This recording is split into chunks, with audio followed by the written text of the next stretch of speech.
How are we doing, everybody? Hello! Welcome to this first attempt at a Pokemon, well, at any kind of wrong play live. That's gonna be fun, I hope. Whether or not it is fun will become abundantly clear within the following 20 minutes. How are you all doing? I hope you're doing okay on this Saturday evening. I see you two had nothing going on. That we have in common.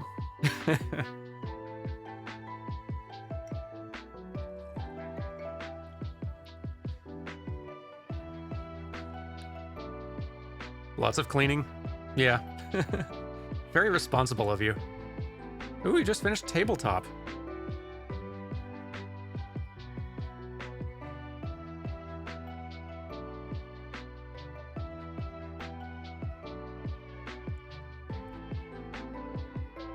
Seems like a lot of you have been spending your day very well. In a variety of ways. Finished your dynamic dry box adjustable rails. I don't know what that means, but congrats. Tending your island in 14, which I've not even started dipping into yet. Got to do that eventually. Prepping for D&D. At work. Glad someone in here is being responsible. A lot of you, actually, from the look of it. Looking for something to watch? Well, there. I've helped, hopefully. Mowed the lawn. Goodness.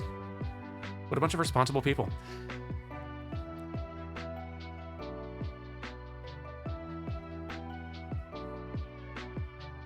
What have I done? Recorded some future place frame stuff with Carrie. Goofed around in Splatoon 3 a little bit, which I'm not good at, but boy do I like Splatoon.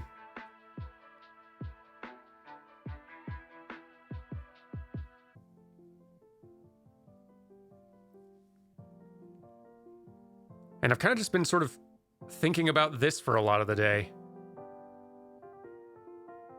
Because the other streams we've done have been pretty chill, and I expect this is going to be chill as well. But since like a wrong play involves a bit more analysis stuff, it feels more like I need to be...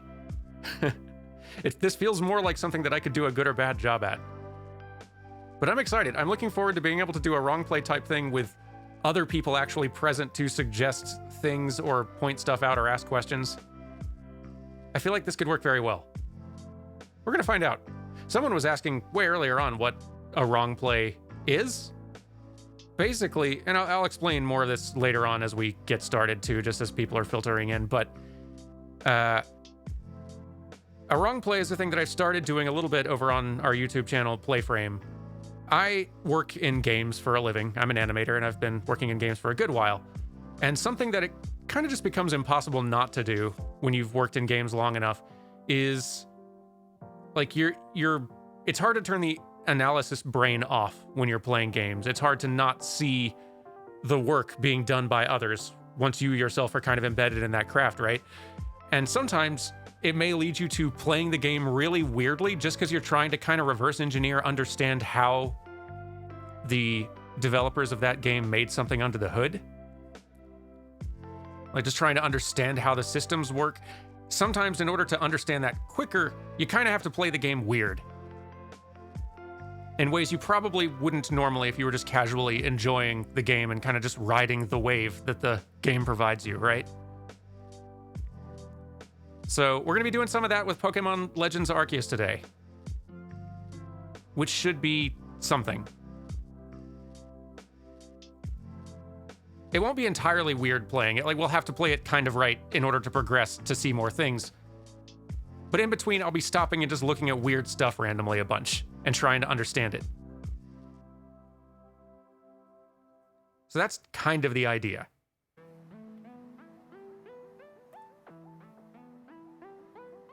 And I'm especially interested to dig into Legends Arceus here in part because I've been thinking about Pokemon a lot because of distant future videos I want to make about it, but also because the other game we've been wrong playing some of on Playframe is Breath of the Wild, which shares a lot in common with this.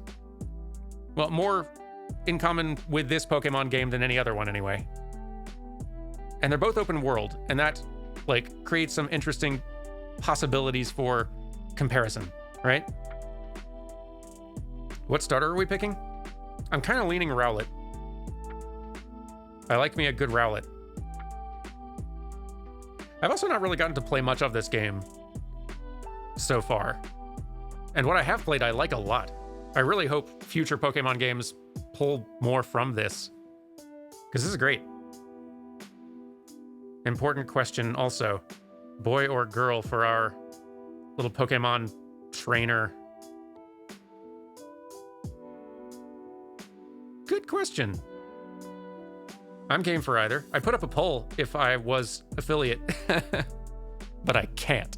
So instead, I don't know. Cast your votes. We're not far from affiliate. Really, at this point, I just need to do a handful more streams and we should qualify. So we'll get there. The votes are rolling in.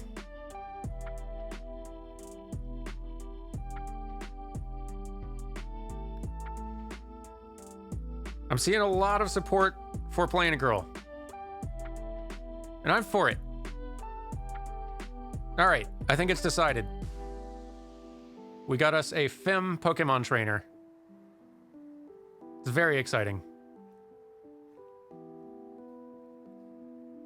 And we'll just call her Danny again. I feel like for all these Pokemon games I need to record on this channel, just to keep it simple, it's just going to be like a split between boy and girl player characters and just Dan or Danny, and that's it. There you go. Choice made, moving on. I probably won't do a lot of like fun creative naming in this one just because you end up catching so many. And just because that's not the focus this time. We're not, well, we are goofing, but we're goofing in an ostensibly productive way, right?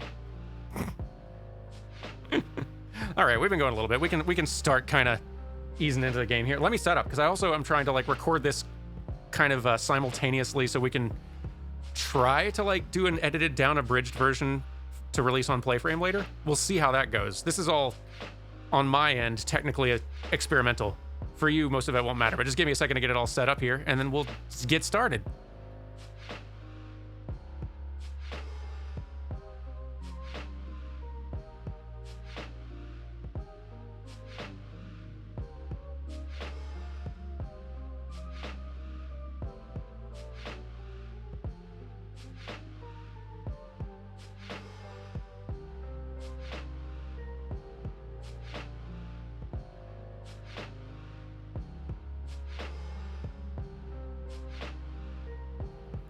Okay, sorry for that little pause there. Just had to do some stuff on my end, but I think we're about ready to get going.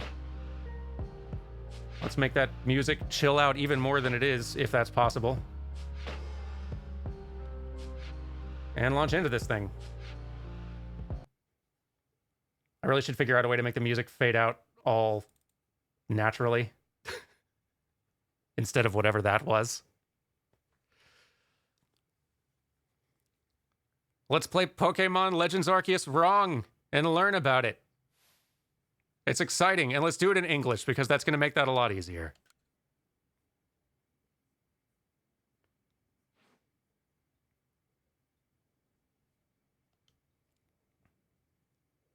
I'm weirdly nervous doing this live. For no reason.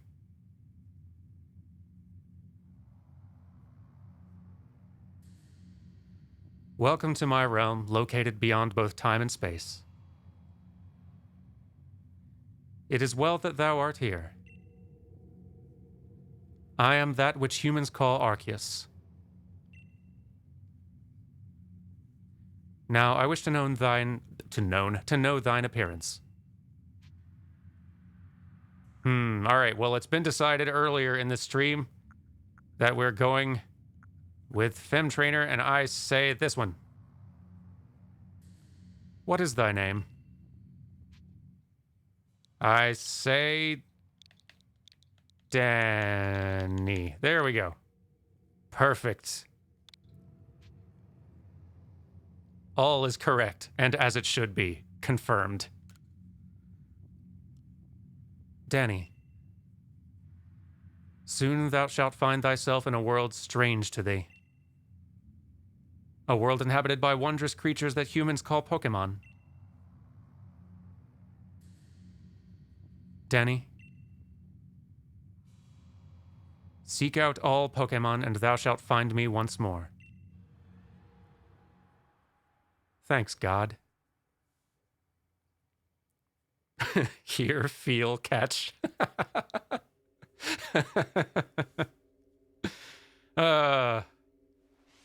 I'm squarely in the Venn diagram for that joke. Thank you. Oh no. Phone. It's God's phone now.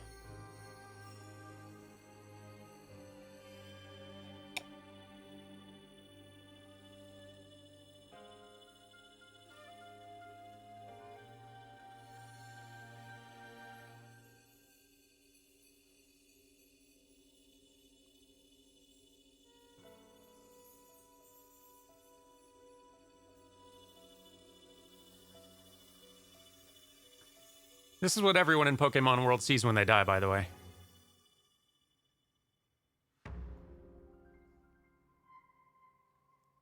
Oh, this will be fun.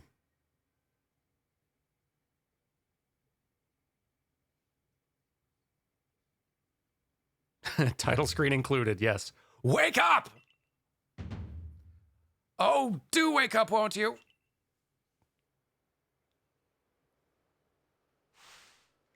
Are you alive, my girl?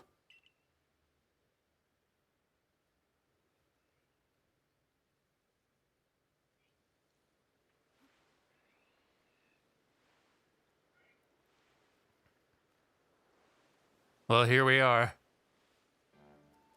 You gave me quite the shock falling from the sky like that. But thank goodness, you seem unharmed. I like just the very blank look on my character's face. Like blank in a very, I don't know what's going on. Hello. Where am I? Why, this is Prelude Beach, of course. Dear me, did the shock of your fall somehow addle your memory?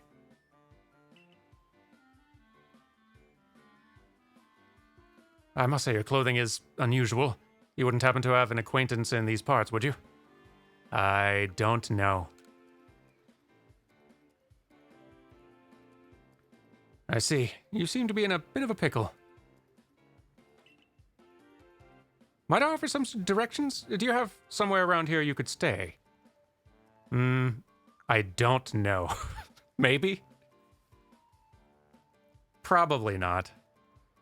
So you don't know anyone here, and you don't even know where to spend the night. Well, this is a proper pickle indeed. Are you quite sure you'll be able to survive? If someone has to ask in any situation, probably not. Somehow, I guess.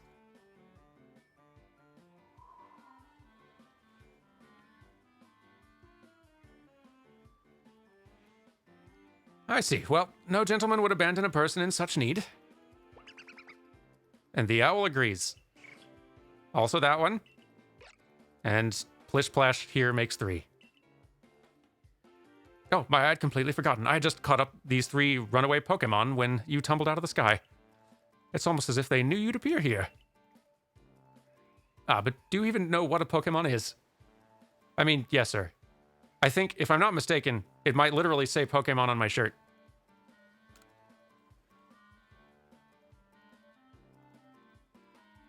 Ah, that's a relief. Although you fell from the sky, it seems we have some common ground, huh? Yes, well, these 3 Pokemon belong to me. Mysterious creatures that they are.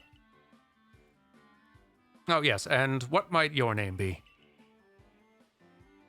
Oh, so you're called Danny. That name has quite the ring to it. I imagine it must have some lovely meaning. Oh, I do apologize. I haven't even introduced myself. My name's Laventon. I'm something of a Pokemon professor. So far, like, the animation system they're doing here is just a real bare bones basic conversation sort of thing where they've got a bunch of loops and gestures that can fire, and I'm guessing each gesture or change in pose or whatever is kind of attached to each text box. So this will keep on looping for as long as it needs to until I click the button, at which point a bunch of stuff will fire. He'll do kind of a generic talking mouth flap sort of thing for... Will he keep doing it indefinitely or will he stop eventually?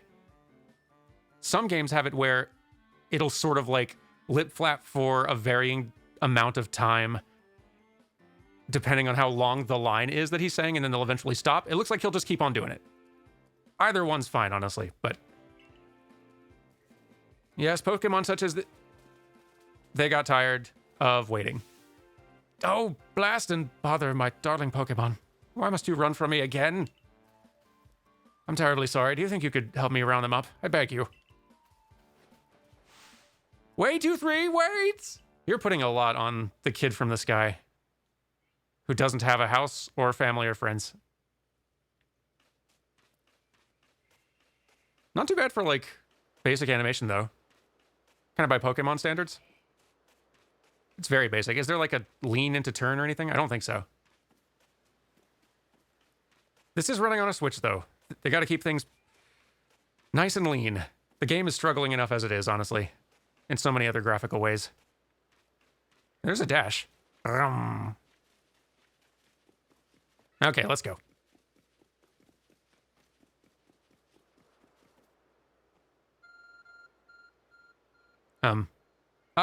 Yes, my god phone. There's a glowing, beeping object over there.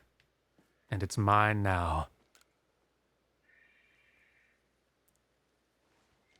Do I know any of the number limits that the Switch puts on animators? Honestly, not really, and I don't think that there's any sort of hard rule on that. It so depends on, like, each individual game, what the engine is capable of, what the game is trying to do, how many other complex things the game may be having to process, like, how complicated the, like, animation systems you've built are and what they can all handle. Like, there's no real hard rule on, like, how many animations a game could have or how many it could be playing or loading at any given time. Like, it really entirely varies from game to game. But given they are trying to do a lot of challenging things with Pokemon Legends Arceus here and on a Switch, an open world game on a Switch is a challenge. You know, it's probably your phone, but it's changed shape. You feel a strange power emanating from it. A message appeared on the screen. I bestow upon thee... Getting a text from God is pretty funny. I bestow upon thee this Arc phone and thy mission. Seek out all Pokemon.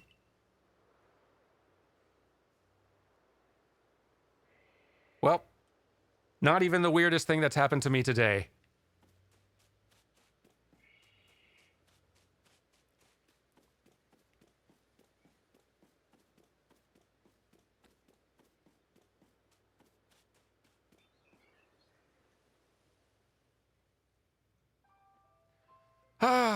Alas, yet another miss. I'm glad you've come to my rescue, my new friend from the sky. I tried catching my little runaways by tossing some Pokeballs their way, but I'm not the best at that sort of thing, you see. I'd love to give you a go at it, but perhaps I should tell you a bit about these three first. Now, that one is Rowlet. Rowlet can photosynthesize like a plant, and apparently it battles using its sharp feathers. Hello, Rowlet. I think we're picking you today. That one over there is Cyndaquil. The fire burning on Cyndaquil's back will flare up whenever it's surprised or irate. Also good. The Pokemon near the pond is Oshawott. Oshawott naps while floating on the water and can battle using a shell-like object on its belly. Oh my, I nearly forgot to cover the most crucial thing. How to go about catching Pokemon. You know, I gotta say, so like Breath of the Wild is a better looking game than this in most respects, but when it comes to just like basic expressiveness on characters and like appealing expression and eyes feeling alive and like they're focusing on characters. It's not like Legends Arceus is doing anything super wild, but I think it does actually look better than characters in Breath of the Wild do 90% of the time. Breath of the Wild wins in most other regards, graphically and animation-wise, but on this front, I think Pokemon gets the win. There you are, my girl. Pokeballs. Throw these at Pokemon to catch them. A mysterious ball that can be... You know what a Pokeball is. I don't have to read this to you. But that won't do for an explanation, will it? I do apologize, so let me be more thorough. Now, I've mentioned already that Pokemon are strange, marvelous creatures. What's so strange about them, you ask? Well, each and every Pokemon's able to shrink itself down to minuscule size. And that's where Pokeballs come in. So to further clarify what I'm talking about earlier, it's not like they are doing wild expression stuff here or super detailed. Like, the animations they're playing are very basic. They get the job done and it's totally fine, but they're not doing anything super fancy here. But it does look like characters are, for the most part, like, looking at each other. Our main guy, Professor Gaia, has several facial expressions that are all varying degrees of pretty appealing. Just simple expressions like, oh, worried, yay, happy smile face, like this neutral sort of smile face that he was doing earlier. And they're all very basic, but they work. And that's honestly more than a lot of what you see in Breath of the Wild most of the time, especially on Link. It honestly kind of bothers me how not expressive Link is most of the time, and also how, like, wall-eyed and not focused he is. It's very weird. That's the thing I hope they change in Breath of the Wild too. Pokeballs are a recent invention, you see. Throw one of them at a Pokemon, and why, the Pokemon will shrink down and fit inside the ball, comfy as can be. And with that, you've caught a Pokemon. I know we've just met, but I'm afraid I've no one else to turn to. I'd be awfully grateful if you could catch my 3 runaways. How's the sound, by the way? Like, balance of game sound to me sound. It's looking a little quiet over there in the capture, but I also don't want to, like... Want to turn the game up a bit? All right. Let's turn that up a little. Let me know if it gets noisy later. We might just be in a quiet section. Okay. Now, the proper techniques to take aim at the Pokemon and let the ball fly. Quite simple. See here, like, we got another, like, couple of poses there. Sort of arms crossed, with sort of head raised, just sort of speaking factually, and now looking down and worried again. And this is, like, again, simple basic expression, but it works. And his eyes are moving in his eye sockets a little bit, which Breath of the Wild characters very rarely do. Which really does a lot, though. It helps a lot to make them feel like their eyes have a little bit of life to them, even though there's very little here either. Let's throw Pokeballs using the ZR button and the right stick and such. And here we go. Rowlet, where'd you go? Actually, before we even do that, let's see what sort of ambient stuff they have going here on our main guy. He sort of head tracks me a little bit, like a very limited range. He keeps it natural and casual feeling, but his eyes are also drifting a little bit to the side to look sort of in my direction, which feels nice. The eyes aren't locked, looking straight forward at him, and he's just turning his head, so it helps just a little bit. Can I, like, run into him, jump on him, do anything? Hang on. Haha! No, I can't roll yet. I don't have the roll. Also, my hang on. Can I change my camera? 1 second. Nope, wrong. Come on. Yes, there we go. Better. Okay. Fine, I'll go catch a Rowlet. Where's the Rowlet? Rowlet.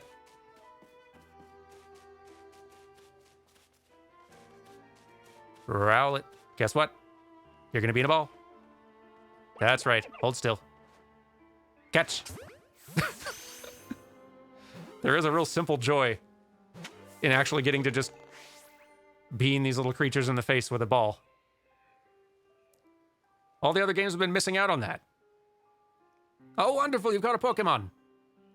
It seems you've quite the knack for this Pokemon catching business. Jolly useful skill to have around here. Only 2 of my darling runaways left now. Still, this is most unusual. You don't seem fearful of Pokemon in the slightest. All right, I'll catch the other 2. Where are you? Hey. Oshawott, go long. Good catch.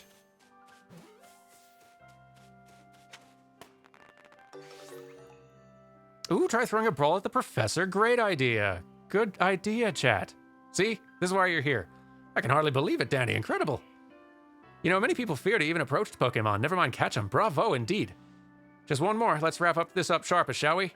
Oh, we will. Just in a little bit here. Let's see if the pride continues. Ha! I say, don't you red X me. Did you just try to throw a Pokeball at me? I'd really rather you not.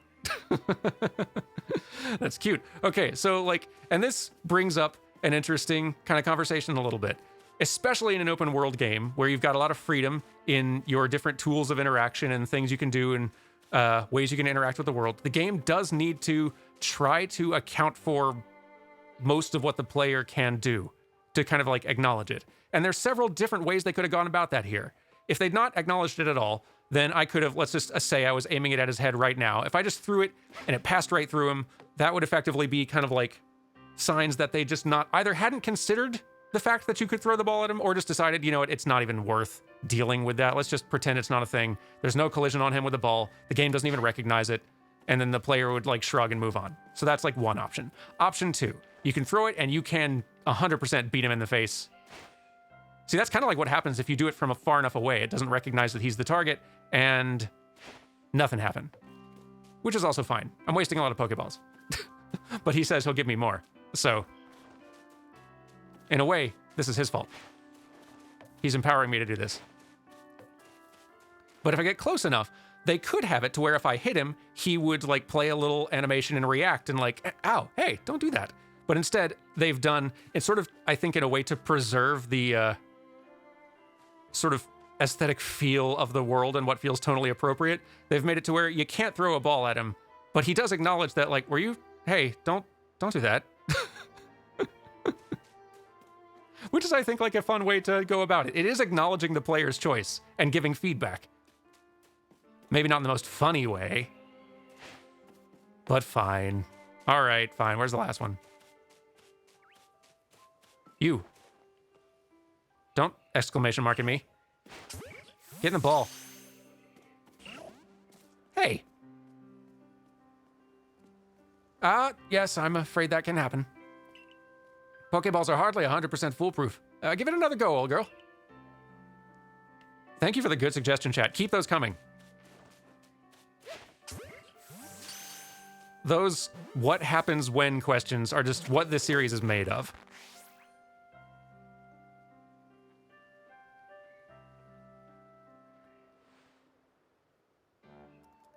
Thank you very much indeed. Oh, what a relief to have them all back. You see, the 3 Pokemon you caught have only just arrived at the village to help with our research. They won't yet listen to anyone. As I mentioned, they bolted from the village almost as if they knew you'd come falling. But I must say, Danny, I was taken aback by how well you used those Pokeballs. How is it that you catch Pokemon so ably when you've only just arrived here? One can't help but think there's a reason you appeared here and now.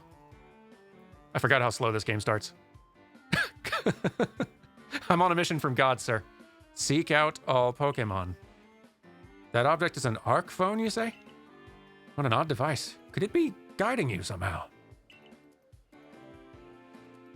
Now, if you'll indulge me for a moment, there's something I'd like to share with you. So, like, he has several body poses and facial expressions, and those can trigger independently, clearly, because he's shifted from, like, just standing neutrally to arms crossed and sort of, like, head tilted over like he's thinking to standing with, like, one hand on shoulder. And he can transition between any one of those, and it seems play any facial expression with any one of those body poses, which is what I would expect from most any game that builds a system like this. You see, I have a dream to compile this region's first complete record of its Pokemon. We in the field call such a catalog a Pokedex. Yes, a proper Pokedex is a wonderful work of research containing detailed records of all the Pokemon to be found in a region. But in order to properly document Pokemon, one must, of course, catch them. And therein lies the rub, I'm afraid.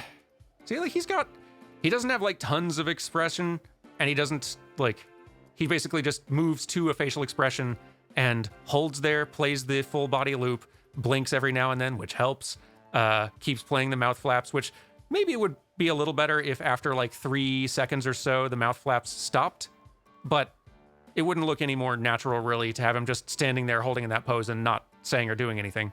I do kind of wish that my character did, like she is looking at him, but I'd like it if she looked up at him to meet his eyes like most of us humans do. But she's gone through a lot today. A little shell-shocked, I suppose. Pokeballs have only just been invented, and not many have mastered the skill of using them.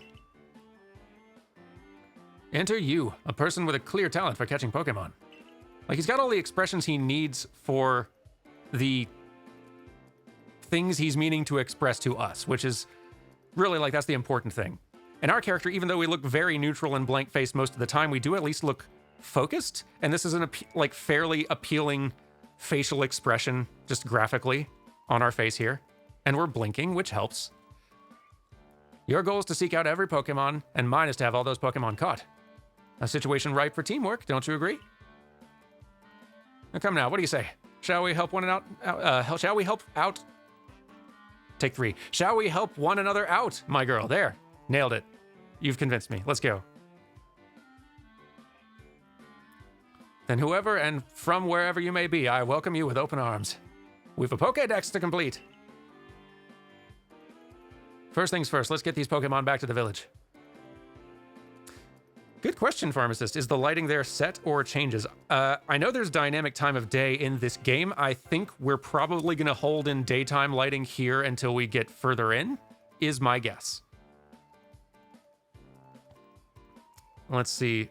For Phoenix, so in editing, will you take that third take when you have it to line up on screen? Nope, that's just me being bad at reading lines sometimes.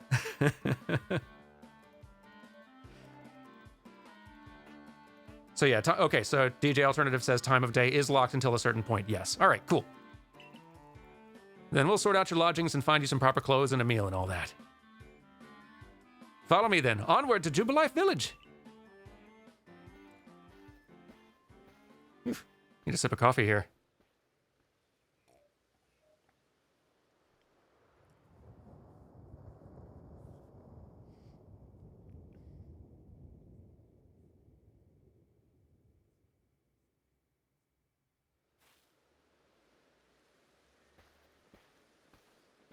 Oh yeah, it seems like we got some new, like, afternoon, early evening lighting here.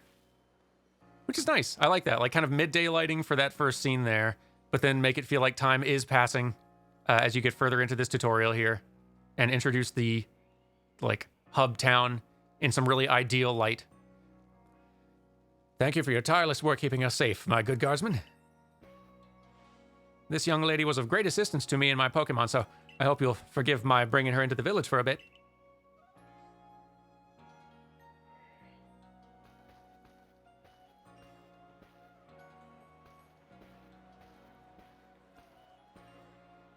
And there, a little bit of expression on our face.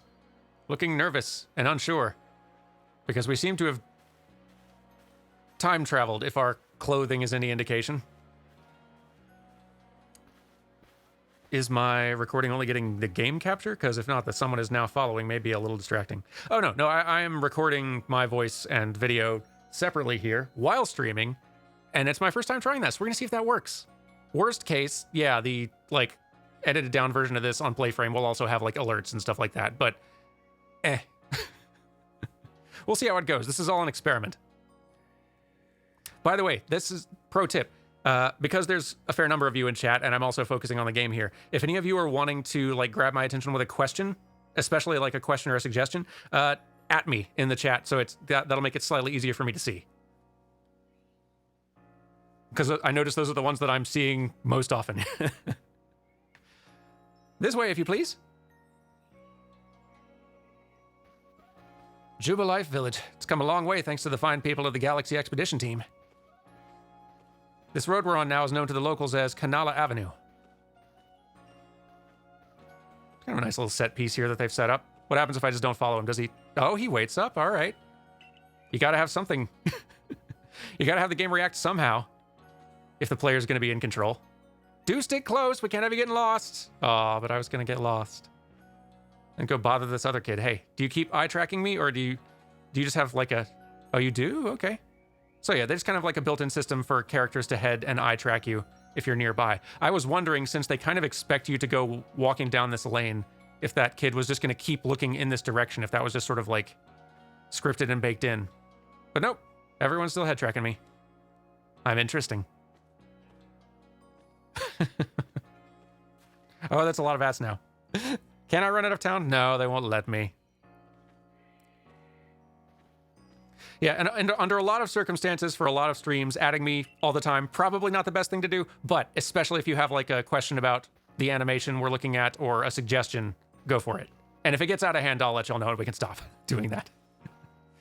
Yeah, can I interact with any other people here? Hey. I understand you must be more than a tad curious about the village, but he's very patient. It doesn't seem... I don't have any other buttons other than walk, it looks like. It's just walk. As long as we're here wasting time, what does my character idle after a while? I bet they do. Fidgets? Yes? Maybe not during this stretch.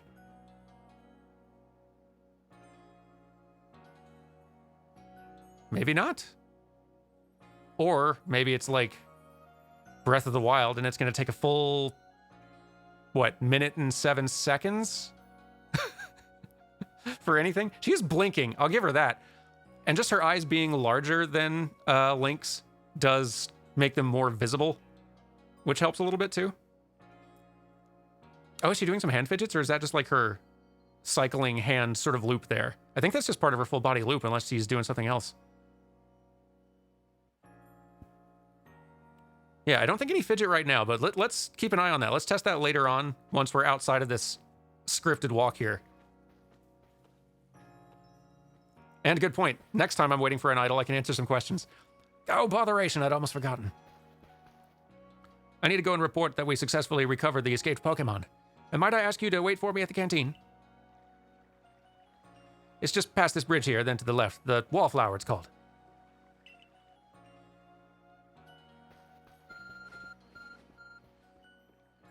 Your ARC phone is beeping. Somehow it seems to show you where you need to go next. Divine guidance. So we've got a map, we've got guidance markers. Okay, cool.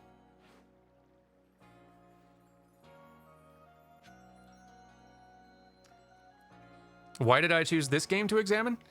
So I had several games that I was thinking of examining. For one, open world games are usually the most interesting for this kind of wrong play, because in open world sandboxes, there's just so many things the player can do and so many systems that have to interact with each other that it's really interesting seeing the wide range of interactions that can happen and all the stuff that the devs have and haven't accounted for. But also because I had done Breath of the Wild over on Playframe for these early wrong plays, and so for the first stream, it felt like, we should play some other kind of similar open world game. And I was kind of up between Pokémon Legends Arceus and Genshin Impact, and I put it to just an impromptu vote in an earlier stream, and folks voted Arceus. We'll get to Genshin Impact later, also because I just haven't really played Genshin Impact, and I want to get to know it a little better. Yeah, it's basic. It's one expression, but the characters stopping what they're doing and looking at me, getting distracted from their usual cycle, head tracking me a bit, blinking, all of that. Again, super basic, but effective. It works. So she just does a little sweeping cycle, and it's a pretty short animation cycle from the looks of it, and I don't think she's going to do anything different. I do think time of day has started kicking in now, though. I may be wrong, but I think I every now and then see the shadows of the buildings tick forward another increment. That might be my imagination. That might not be happening yet. But if I get close to her, she'll say a line, and then stop what she's doing, and then, head track me. Which helps. It helps a lot. I always love seeing what games do with random NPCs in town, and how much they do or don't have them, react to you, how much you can do with them. Are they just purely set dressing that you can't interact with at all, or can you talk to them? Oh, she's got another expression attached to her voice line here. We've no food for freeloaders. Survival out here is a daily battle, you know. Yeah, I mean, that works. And then after a while, if I move on, she will go back to her default activity. There we go. Nice. Very nice. How do you do, fellow children? This region's huge, and there's lots of dangerous Pokemon too. But you came here anyway, how come? I could not tell you. I wasn't involved in that decision. As best I could tell. Where'd the marker go? Oh, there you are. Hello. If this was near, they would all send you on a fetch quest? Yeah. Yeah, they would. Well now, aren't you awfully suspicious? The wallflowers for Galaxy Team folk only. We don't have seats for outsiders. Move along. Ah, dang. Sad face. And sad lonely wind effect. Who in the world are you? What's that bizarre garb you're wearing? A Pokemon could slice right through those flimsy excuses for clothes. I beg your pardon. I've never had my fashion insulted in that specific a way before. For you to get in here, someone must have vouched for you. Was it Professor Laventon? Do you two know each other? He's from a region a long way off. Not the most reliable sort, though, letting Pokemon run off and give him the slip and all. 3 more of them got away just a while ago. If I hadn't been resting up after some Pokemon drubbed me with a move called Thunder Shock, I'd have corralled him for sure. But the professor, well... Unfortunately, it's just as Ray says. I'm a clumsy sort of fellow, to put it mildly. Ah! See, yeah, like, cute expression. Exaggerated. And simple, but cute. And makes for an expressive face. Yeah, like the eye tracking on characters, or at least the other characters, not me. I just sort of, like, blankly stare forward. In a way that probably could be a little bit less neutral, but it makes sense for the player character to be more neutral and kind of maybe a little vacant than the other NPCs. You can push that too far, and maybe they are here, but I don't know. Well, let's keep watching our character as our character gets more used to this world and seems less out of their depth. Maybe that will shift and change. Danny here's agreed to help us with our Pokedex. Good expression on him too, and the look back and forth, yeah. Simple, but it works. As in, she's going to join the Survey Corps? What makes you think that's a good idea? We can't just take in any misfit who wanders out of the wilderness. I'll allow it. Who's talking? Gah! Hello. Assuming the individual can contribute to the Survey Corps, that is. I'm the captain of the Galaxy Team Survey Corps. You may call me... Celine? Celine? Am I anywhere close?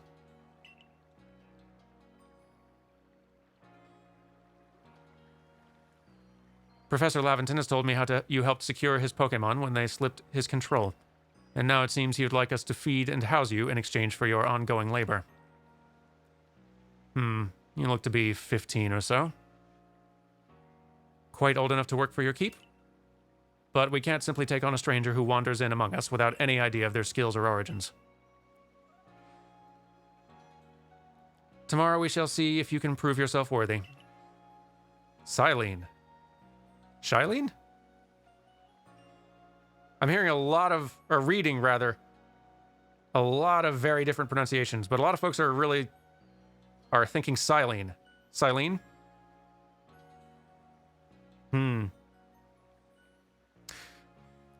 Oh, but Celine would be your guess considering it's a galaxy. That also, I like that. I like that thinking. That is exactly how a Pokemon game would name their characters.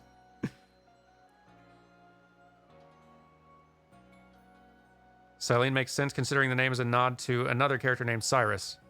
Oh, so maybe Cyrene in that case does make sense. Whatever, or Silene, we'll figure it out. Oh, a most reasonable decision, Captain.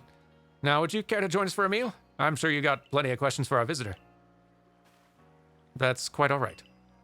I prefer to eat alone, so I might appreciate my meals without distraction. You seem fun.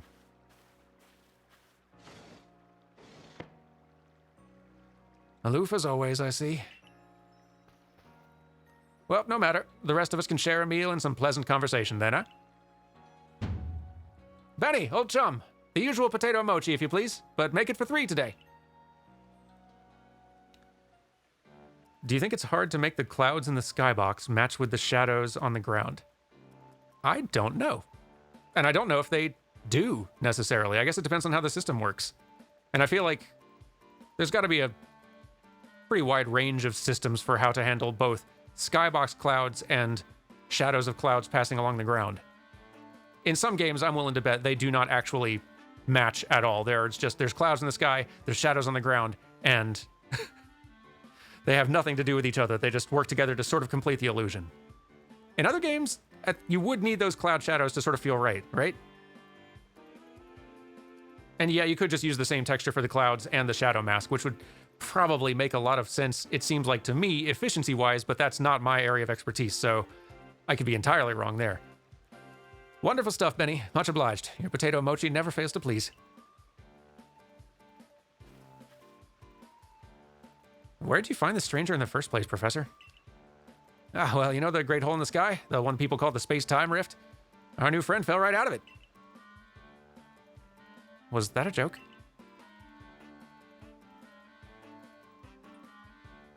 Come now, I'm a scientist. My job is to observe and explain all phenomena. I concern myself only with facts. Now, you already know there are many Pokemon here in the Hisui region. Sure, they're all over the place, in the grass, in the forests, in the ocean. What is my area of expertise? I am an animator. And there's a lot, that's not to say that I'm an expert in game animation by any stretch, because it's a big, complicated field, especially once you start getting into the more technical side of things, and game animation can be very technical. I try to develop as much of a passing understanding of that as I can. But there's a lot more complexity that there are a lot of questions a tech animator could answer for you that I could not. I'm just taking stabs in the dark here, sometimes. But I have been working in games for a while. So I'll take my best guess. And we can still, assess and analyze the end results, right? Even if I don't always understand fully what's going on underneath the hood. You can still sort of assess the effectiveness of the image that results on screen. It's up to us in the Survey Corps to study them and figure out what kind of creatures they are. Ah, yes, a tech animator. Technical animators are so important in video games because, unlike in film, if you're animating for a film, you just have to make very good-looking animation as an animator. You have to take your shot and animate those characters to the best of your ability, and then other folks do their work, like doing all the lighting and shading, modeling, all that stuff. It gets rendered, and it looks great, and it looks that way every time. In games, a lot of animation stuff has to be much more dynamic and responsive, and it has to look good from any camera angle. There's so... Technical systems for game animation can get so wildly complicated and in-depth. It is bonkers. When I look at, for example, any EA Sports game, any sports game, not even just the EA Sports brand, any sports game, the technical wizardry involved in trying to get those players all moving around the field correctly in ways that look right, but also dynamically in ways where it's not just playing out a pre-baked animation where it's all sort of working together. Getting an offensive and defensive line in football to clash realistically and to make tackles and all that stuff look right, and collisions between characters look right and natural and similar, and anything remotely similar to what real football play looks like is so wildly complex a problem, and I'm amazed they've solved it as well as they have. So yeah, game animation gets complicated. And yes, I did see that Sakurai has a YouTube gaming video essay guide channel now. That's so weird, but I love it. I love it. I love that those videos are coming out semi-regularly. I hope that continues, and I hope that more veteran game devs follow suit. What a weird thing. Possible wrong play for Stray? Yeah, we can do that. I'm game for doing a wrong play of anything. Listen, I'll play anything badly. To learn something. Well, we know this much. Pokemon are terrifying creatures. It's all but impossible to know what kinds of powers they might possess or what sorts of wondrous things they can do. But that's where Danny will come in.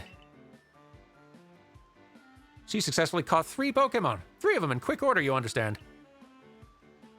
Nobody in the Galaxy team is capable of a feat such as that. This means we can finally begin our Pokemon research in earnest. That's really something. We count ourselves lucky when we manage to catch a single wild Pokemon while fending off their attacks.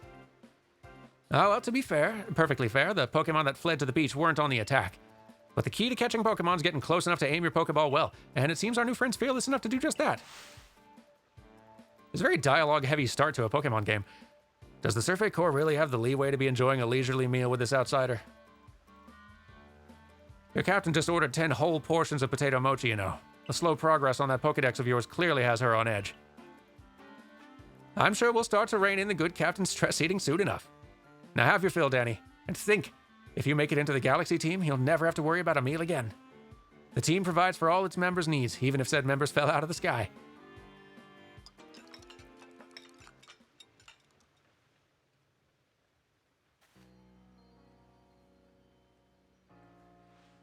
That was quite delicious. Quite delicious indeed. And you know, graphically this game, especially when it comes to like the world, it's a bit rough in a lot of places. It clearly did not have the dev time or budget or resources that Breath of the Wild and probably Xenoblade Chronicles games have been. It's a really pretty looking sky though. I like it. You're awfully relaxed about all this. You do know that we won't get to have Danny join the Survey Corps unless she passes a trial. Not to worry, I have complete confidence in Danny's skills. Let's hope it is not misplaced. Danny, was it? For tonight, at least, we'll provide you with a place to sleep. You may use our quarters there.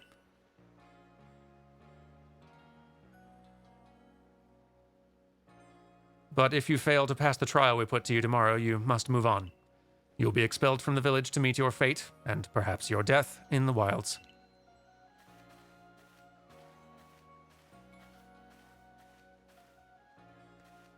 Captain Celine's like he's... All right, we should make a decision one way or the other, right here now. Captain Celine or Celine. I guess the CY, that could be Celine very easily, but something about the CY feels intentional. And someone mentioning earlier that it's meant to be sort of like a reference to a Cyrus character. I think, let's go with Celine. I think Celine makes some sense here. Captain Celine. Captain Celine's like Hisui, in a way. They're both plenty harsh. Now, she simply puts on a stern front to help us keep us all safe. At any rate, I think it's time we turned in for the night, huh? It's a good thing one can't fall out of the futons we sleep in here. I imagine our new friend has had enough falling for one day. And with that, I bid you both good night. I don't think I will be calling her mommy, but hey, that's a decision we each get to make for ourselves. Yeah, sleep tight.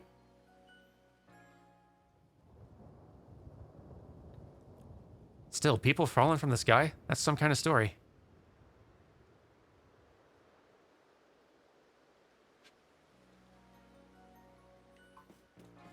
And here we are. Here, let's move it ahead. Let's get to where we're actually playing the video game.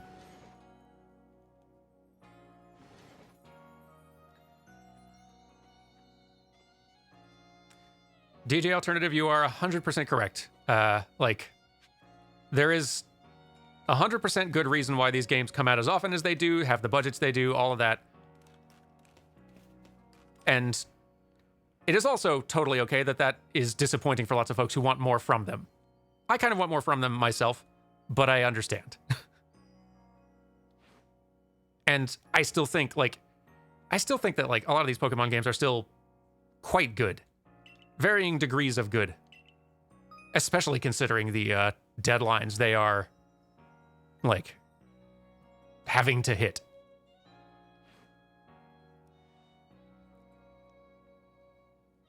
The studio is extremely good at scope management and just keeping these releases coming out semi-regularly without any huge, like... And they come out in a pretty stable state as well. With a reasonable level of polish.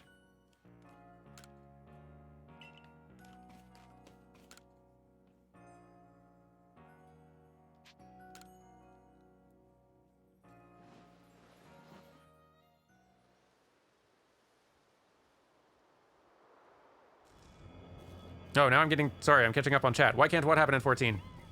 Why can't what happened in 14? Oh, how do your feet track against stairs? The shoes coming off from a threshold is a nice touch also. Ooh, good question. Let's check with the stairs. We'll check stairs when we get back. Oh, you take off your shoes inside. That's very cute. I'd not even noticed. But that makes a lot of sense. Hey in there, you awake? That was some wild lightning last night, right? Anyway, if you're up, come on out. Oh yeah, shoes off. Whoa, hang on. Okay, yeah, no, they are an added model. Just on your feet that can despawn. Boom, there it is. I've not even noticed. Good eye. That's a great little touch. Do they, like, appear in the room anywhere? I guess not, but, like, that's a good simple way to handle it. You wouldn't want to have the game slow you down for the character to actually play a take shoes off animation every time, even though that would kind of be sort of cute in its own way. I wouldn't hate it, but I understand why they chose instead to just make it like, okay, player, if they're in this room, they probably are wanting to run to the bed or a point of interest in here. Let's not slow them down on the way there. Let's not make that a point of friction literally every time they come inside their house. And yet they're still acknowledging that, like, yeah, shoes should come off. It's weird. It'd be weird if they wore their shoes in here. I love that. Do the feet adapt to? I'm trying to tell, like, because there's a step up and the IK are, and the leg IK is adapting to that. It's hard to tell, like, if anything happens with, like, the feet and toes and stuff when the shoes come off. Like, does the character actually, like, drop a 1/4 inch lower in height? Or are they just sort of hovering over the ground now with their feet slightly? It's really hard to tell. And the IK transition, if you're really looking carefully at it and staying right on this edge, is a little rough, but IK's hard. Or at least, like, it's easy for IK to look wacky.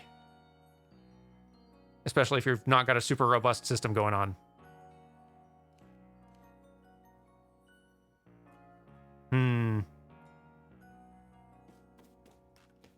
Good catch there. I had not even noticed that.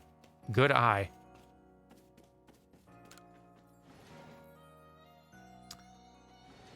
What is IK? IK stands for Inverse Kinematics, which is a system that is involved in a whole lot of things when it comes to animation, often while animating character limbs. To really, really oversimplify it, IK, Inverse Kinematics, is a system that can make it to where your character's feet try to connect to uneven terrain and adapt to uneven terrain. It gets used for way more than that. It's not just for legs. It's not just for touching the ground, but it's a system that kind of dynamically, especially like real-time inverse kinematics in engine, is something that can allow your character's feet to adapt to terrain like it was inside our building in there. Inverse kinematics is also a system that, like, can be used during the animation process to control animating limbs, which can make it a lot easier on the animators while animating certain things. Some people in chat are explaining this way better. I appreciate it. We better not keep Captain Silene waiting. Let's hurry to headquarters.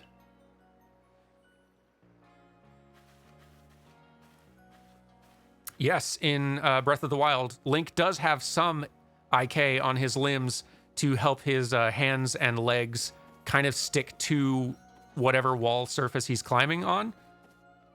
And it's a pretty loose approximation, but it gets the job done. So, like, see here, we've got our character standing on roughly flat ground here, right? And back in the old days, like PS1, PS2, a lot of those games, your character would just have this static standing animation, and if you walked them up on a slope, their feet would still be, like, level with each other, and one of them would just probably be hovering over the ground or clipping into it if I walked them onto the slope. But here, because they have some real-time inverse kinematics going, the feet will try to kind of adapt to that uneven terrain dynamically, so one foot will be raised a little bit higher up. And you can tell they're not touching the ground here, either because the collision doesn't quite match, like the invisible collision of this ground does not match the visual geometry of it, or maybe they are playing it very safe with their inverse kinematics so that, like, clipping doesn't happen. Maybe a little too safe, arguably, but I'm willing to bet that's just a mismatch in collision a little bit. But still, like, it's something that you have to pay real close attention to notice, and it does work. It does work. Anyway, right, I was going to place. How do we handle stairs? All right, I think these are not, I may be wrong.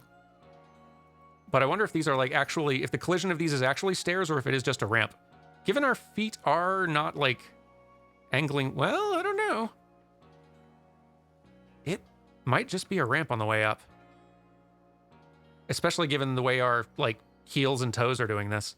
Sometimes in a lot of games, you may visually see steps in the geometry, but the collision is just a flat ramp on the way up. Because that's kind of just simpler to process. Actually, I don't know all the reasons why I would do it that way. I know it's simpler. And someone else could probably explain better why. If I were to fuse 2 Pokemon, which ones would I choose? I honestly don't know. So Pokemon Yellow and Sword are literally the only 2 Pokemon games I've beaten. So there's a lot of Pokemon I just don't know. And I'm looking forward to that changing. Hopefully by the end of this adventure, I will have an answer for you. Here we are in Galaxy Hall. What do you think? Ever seen a building this grand before? Don't give up. Keep those eyes open. Who is this? Hassel? The wild Pokemon, they were everywhere, attacking from all sides. I sent out my partner Pokemon, but against a whole pack, outnumbered. This is what happens when you go so far afield, but the medical corps will put you to rights. You do realize that if you fail your trial and get flung out of the village, you could well die out there. Well, you might die even sooner than that if you have to take on this trial without a Pokemon to be your partner.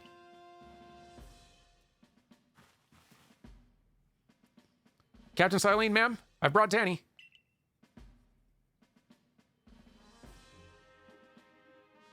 You may enter.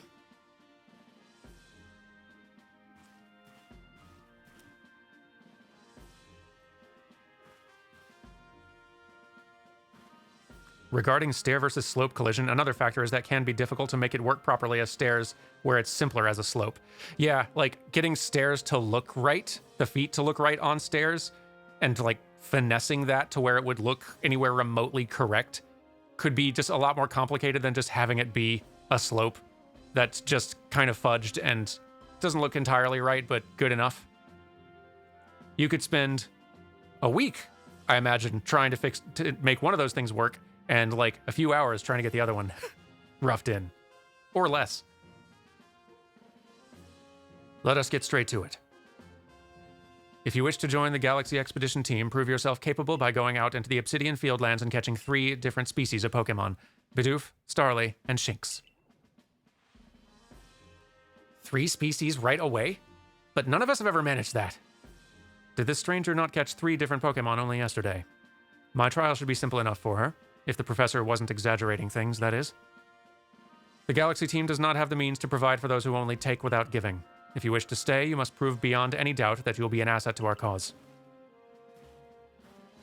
I will lend you one of our Survey Corps satchels to carry whatever you may need in the field. Yes, let's get out to the video game.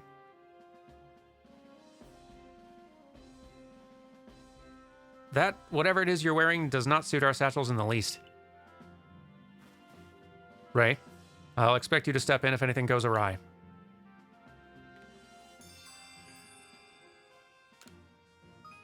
A quest. Pardon, Danny. Come with me a moment. Professor, I'm trying to get to the game. Now then, jolly good morning to everyone. Well, what did you need, Professor? In order to complete our Pokedex and, well, simply survive in this unforgiving land, Danny absolutely must pass this trial. And as a professor of Pokemon, I've got just the ticket to help accomplish that. Do you think that adding a difficulty setting would help Pokemon in any degree? Maybe because of multiplayer would be impractical. You know, I don't know. Honestly, I feel like Pokemon's done a really great job at... Like, the story campaigns of Pokemon don't have difficulty settings necessarily, but the complexity of Pokemon is kind of brilliantly layered in that you do not need to know any of the wild complexities under the hood to enjoy a Pokemon game on a simple level. But if you want to go deep, there's a lot of depth in there. And that's where, like, kind of the competitive scene then becomes your content if you're way in deep on it. I imagine a lot of people would really enjoy a real hard mode Pokemon, though. A hard mode Pokemon campaign. That'd be pretty cool. Like, maybe I could see why it would be maybe a lower priority for them franchise-wise, but I bet a lot of players would love that.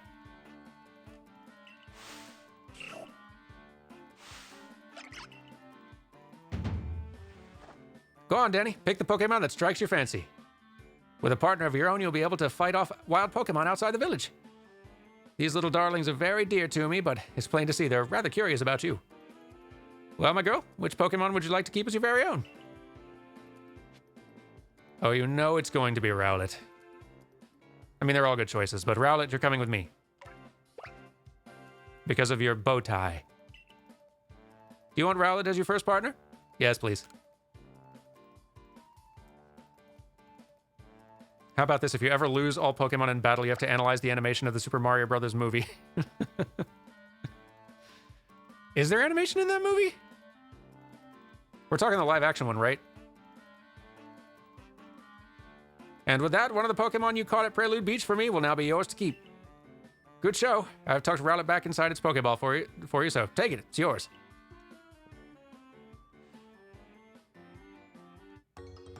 We've received a Rowlet. Evan, we are starting a playthrough, kind of. I mean, not a full playthrough, and we're not playing it right, but we are starting. So yes, that's true. A word of advice, my girl. Pay close attention to which Pokeballs are empty and which ones contain a Pokemon when you're out in the field.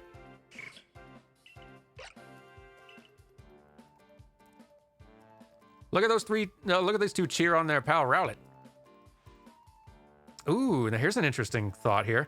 Maybe throw out all the Pokeballs before catching all three of the tutorial Pokemon. I assume you'll get new ones, but maybe worth testing. Running away could be interesting too. Ooh. Interesting. So I think, I remember earlier on in the tutorial, when we were out there, the professor was saying, if you run out of Pokeballs, come see me. So I think they'd accounted for that, so that you couldn't get yourself all soft locked. But that is the thing that they would have had to account for, so you don't game over in the tutorial. If 50 tries wasn't enough to actually hit all the things. Or maybe they just wanted to help Danny with the trial. That could well be. They did go dashing from the village when Danny fell out of the sky, after all.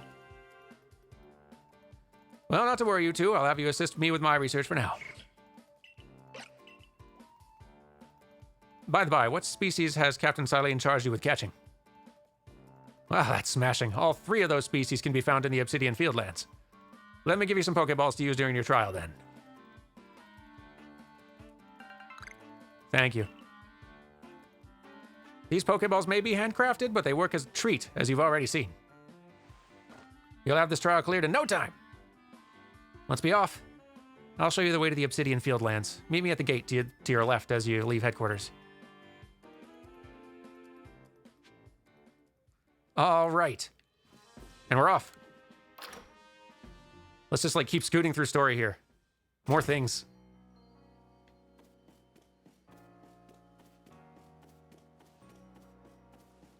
We'll interact with townsfolk more later. I really do love the handcrafted look of Pokeballs in this particular one. Neat. Hello. Oh? What a curious getup you have there. I can already tell you're quite the character. I'm Volo of the Ginkgo Guild, the go-to choice for any of your mercantile needs here in Hisui. I've heard talk about you. Fell from the sky, didn't you? Now that's clearly a tale I'd like to hear. Oh, and you've a Pokemon. You're certainly full of interesting surprises. Investigating, that's the word. The odd and novel is key to any good merchant's success. So, what do you say? How about you and I see how our Pokemon stand up to one another in battle? Okay. I like you better and better. What a delightful find. I've also heard about this trial you're to attempt. Let's have a quick battle to get your blood pumping before you head out. Though I hope you know you'll lose if your Pokemon's HP reaches 0.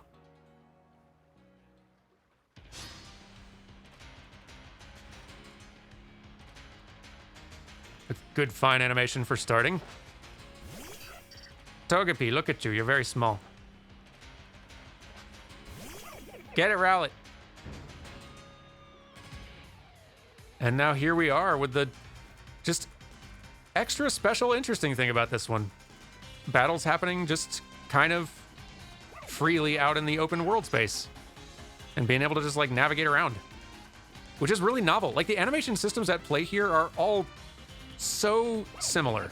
It's not many more animations than we see in any of the other 3D Pokemon games, but just not having preset camera, like directed camera stuff going on, just being in control, does really just change how they all look and feel, doesn't it?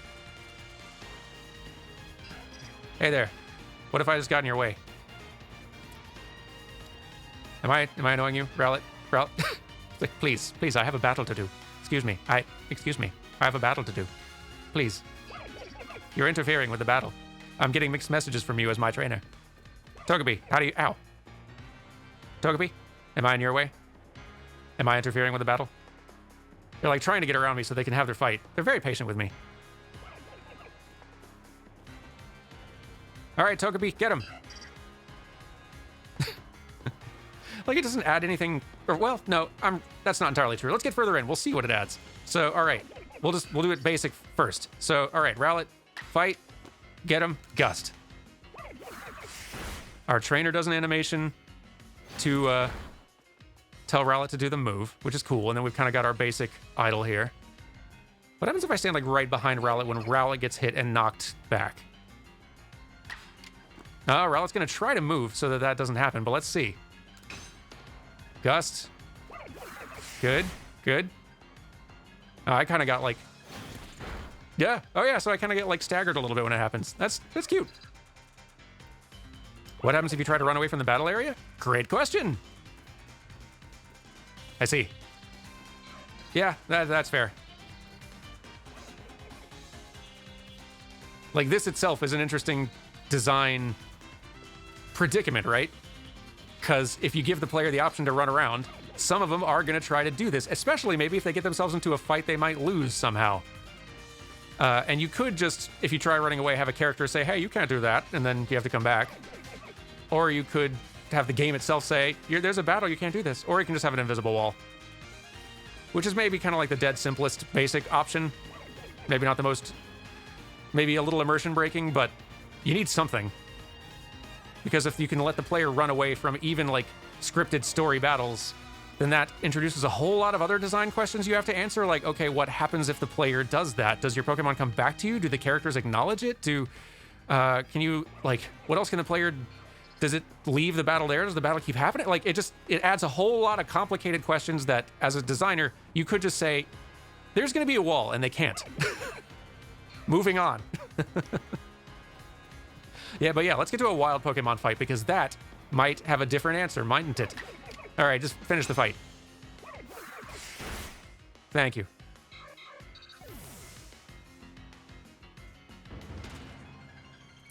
The battle is decided. Moves, items, use them well, and the world will open up to you.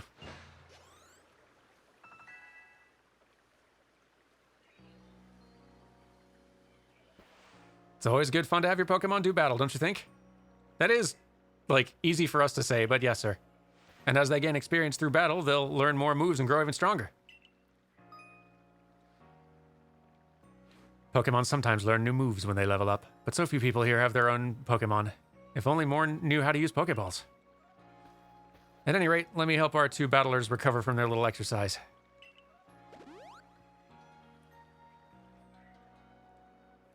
And to you, my sky-fallen friend, I present some potions and thanks. A topical medicine. You can use them on your Pokemon whenever they might be worn out from battle. I'll be hoping that you are successful on that trial of yours. More Galaxy Team members means more customers for yours truly, after all.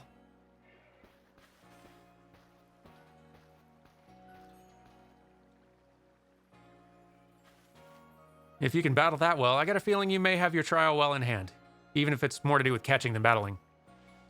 Now to the Obsidian Fieldlands. Finally, yes. Whenever you leave Jubilife Village, you have to pick a destination from your map and let Rest the guardsman know where you're off to. That way someone can come collect you if things go wrong. I do kind of appreciate, I like how different the setting feels, being further back in time, and how in this time Pokemon are a less understood thing, and the wilds are more of a threat. So Pokemon are seen as more of a mystery that needs to be understood, and also just much more dangerous. And that they're really hammering on that point here in this intro, but still, I like that. I assume if you lose that fight, then just some different dialogue happens, right? Some different dialogue happens. Your Pokemon gets healed, and then the game moves on. I assume. But they could have it go another way. All right, I'm going outside, sir. You're Danny, correct? I was informed you'd be passing through. Your trial will take place outside the safety of the village. Please take care to come back alive. Well, since you asked, nice. Let's go.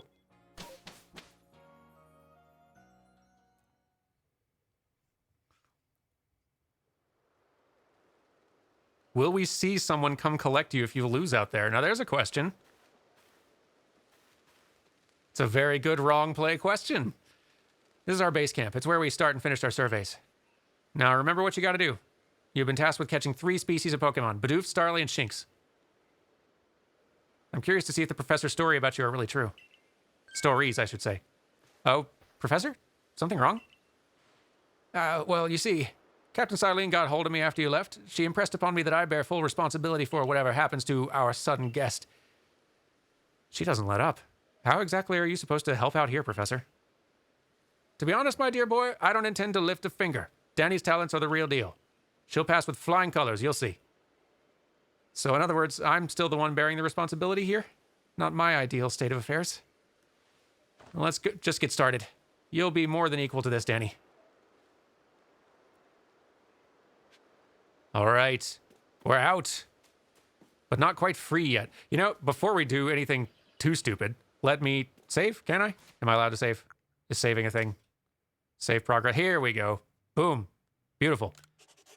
And actually, here. I'm going to take a quick, 2-minute break to get some more water, because that was a lot more reading than I thought. And also to start, kind of a fresh recording, just to make sure nothing crashes and I lose what I've been recording locally here in the meantime. But yes, everyone, take a quick couple of minutes. Go to the bathroom, get some water, get something. And we'll be back in just a little bit, okay? And here, I'll put some tunes on. One moment. BRB tunes. Go.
Well, hello. I'm Dan. Welcome to my stream here on this purple website. I have taken the mic. Hello.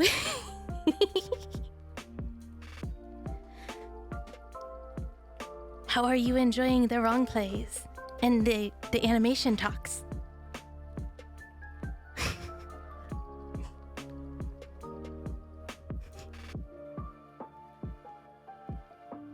It's wrong, but so right. In so many ways. This is... I see. Oh dear.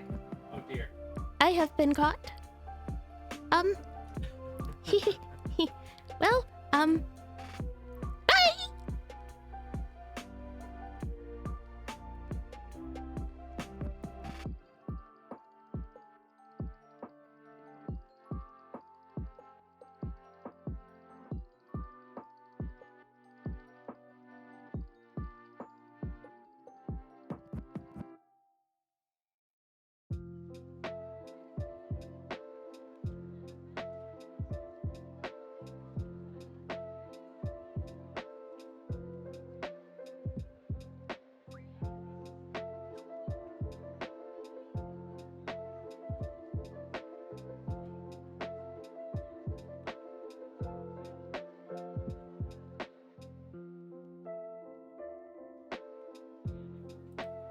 And I'm back.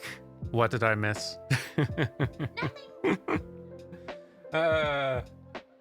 Fun. All right, let's see here. All right, music, thank you. You've done well. Let's switch back to game. Here we go. All right. No fade out at all on the music, but we're back. Hello. All right. And now we've saved. And I'm ready to play wrong. This is Aspiration Hill.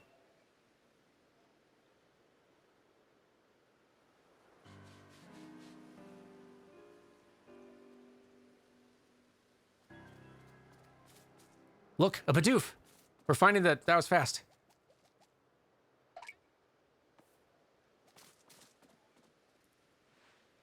You may be some sort of prodigy, but just in case, here's what Captain Silene taught me.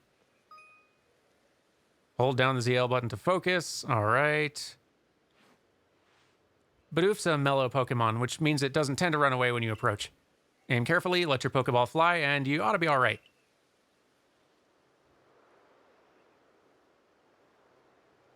It's interesting that our friend and rival has so many animations considering he's the other player model. Yeah, so like the animations on our characters aren't really limited by model so much. I imagine that both male and female player character have the same rig, probably. Their proportions are about the same, it looks like. But regardless, like, so I'm assuming if I chose a boy player character, then the girl would be our rival who's guiding us around, yeah? I assume? Yes, okay. So they've got a lot of animations for the rival then, who is more of a character in this case. Hey, and there was an idle animation. While I was barely even paying attention. Here, face this direction. Do idle stuff again. But yeah, it's like our player character here isn't limited in her movements by like her model or anything. It's just that she's a different character. The player character hasn't been made to use all of those same animations. They absolutely could. They're just not using them. And I wonder, is it like, so I've seen one or two fidgets here in this idle. If you just, yeah, there we go. We get a little bit bored, stretch our hands, shake them out. Ready to go. That's cute.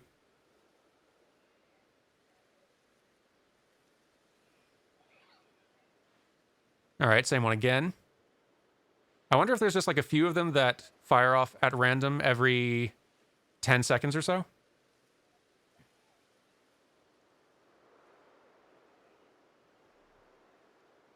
Got one for looking around a little bit. A bit more subtle. Looking in a different direction. It's nice having a variety of them. Because especially since you're usually going to be seeing like kind of the back of your character's head a lot of the time, just having the character just do a little bit of idle movement just to feel like a human and not an automaton. Just a little bit. Even just small stuff like that. That you don't even notice unless you're actually actively watching. It just helps. But I would wonder, yeah, like if we're standing in grass or something, is it different? I bet there are different ones if we're like crouched. I think that, well, did that one play earlier? It's a bigger look around than she was just doing, but she might have done that earlier on. And different ones with different weather? Nice.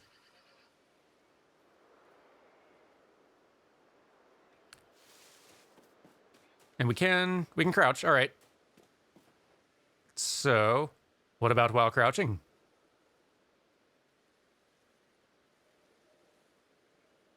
Yeah, got some little look-arounds there.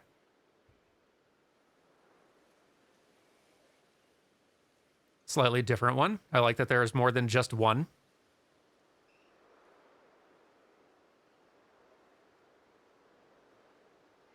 Now, if we're actively hiding in the grass...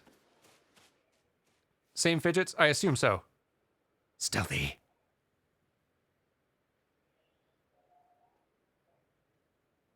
Huh? That was a different one, but I don't know if it was different because we were in the grass. I do feel like our expression is a little bit more focused right now, though. Maybe that's my imagination. No, it is. Look, yeah, like a more relaxed face where we're just kind of crouching out in the open. But where if we're in grass, which is in theory stealth mode, yeah, more focused, like determined expression. Interesting little choice there.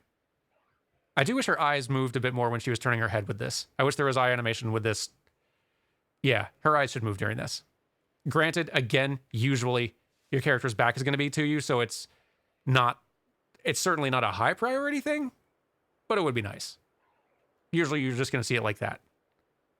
Hey, Bidoof. Yeah, you just keep running around. Does my character head track? Yeah, okay, my character does too. Nice. I like it. Bidoof, please be patient. I'm doing a thing. I'll bean you in the head with this little metal wooden ball in a minute. Wait your turn. Yeah, like it's just a small thing, but having your characters show slight awareness of their space and their context and the people around them. Bidoof, I'm begging you. Please. It adds a lot. So, quest marker says to talk to Ray here. What happens if I just catch this Bidoof? In fact, what happens if... No? Come on. You should say something. Well, witness this.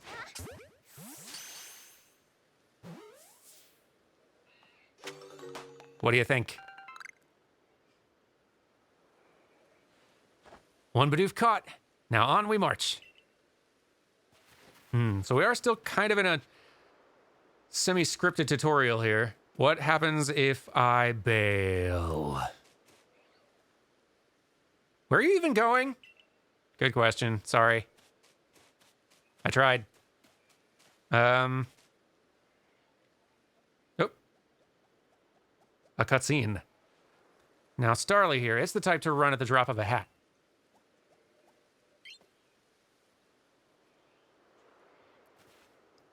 But not to worry, crouch down in the grass and it won't spot you. That's how you can get close. Press the B button to crouch and make it harder for wild Pokemon to notice you. If you creep into the crawled grass while crouched, you'll be even harder to detect. Noted. Oh, okay, so great observation there. So I said cutscene, but yes, that was totally in-game. So just because something is a cutscene does not mean that it is pre-rendered necessarily. And this is kind of where our terminology is just a little inconsistent and can be confusing sometimes. Lots of cutscenes in games now, or cinematics, or story scenes, like the language is interchangeable. A lot of them just happen in engine and real time. So like there's like a variety of ways that they can be, right? You can have kind of like an old school like Final Fantasy VII pre-rendered cutscene FMV type thing where it goes from the rendered in engine thing to, okay, here's a movie that we made that plays. And those will still happen sometimes. Because like if you can pre-render it, then you can make it look all nicer and way better than what you can actually render in real time on the gaming hardware. Then you could have a story scene that plays out in engine in real time. So like just a story scene, like if two characters started walking up to each other and talking and having a little story moment right here, then that could be like a story scene that also plays. Maybe they could have the camera get taken over and sort of make that almost look like a story cutscene where I'm not in control anymore and the game is just stopped for a story moment. But it's still being rendered in real time in engine. You can also do kind of a combination type thing where you can have a story scene happen in engine, but if for whatever reason you want to pre-render it, maybe you need to change set to a completely different place in the middle of that scene. That could be kind of difficult to like load and unload everything and make that happen all seamlessly. Maybe in that case, it's easier to have a pre-rendered version of that in-engine thing. So you just sort of like render out that would look like in engine. And then maybe in the background, you can just like load that new area or something, or I don't know. There's lots of ways you can do it. So when I say cutscene, I don't necessarily mean that it has stopped to pre-render something to make it look like a trailer cinematic or something. All right, bird. Guess what you're getting into? This ball. Actually, hang on. What if I run you off? Bird! Ha ha ha ha. Bird, are you actually going to run? Bird, there you go. Be free. Oh, no. That's a shame. The Starly got away from you, huh? They're quite skittish. It's hard to catch one once it's spotted you. All right, they got like a scene variant that plays if you botch it, which they do need something to happen. Look, another Starly. You'll need to crouch so it doesn't notice you. Because if they just had it like be a game over. Okay, so they basically like reset the board. They moved me back here. They spawned in a Starly exactly where the Starly was and just give you another chance to try. Like they could give you a game over for that, but that would just kind of be annoying. It would feel bad.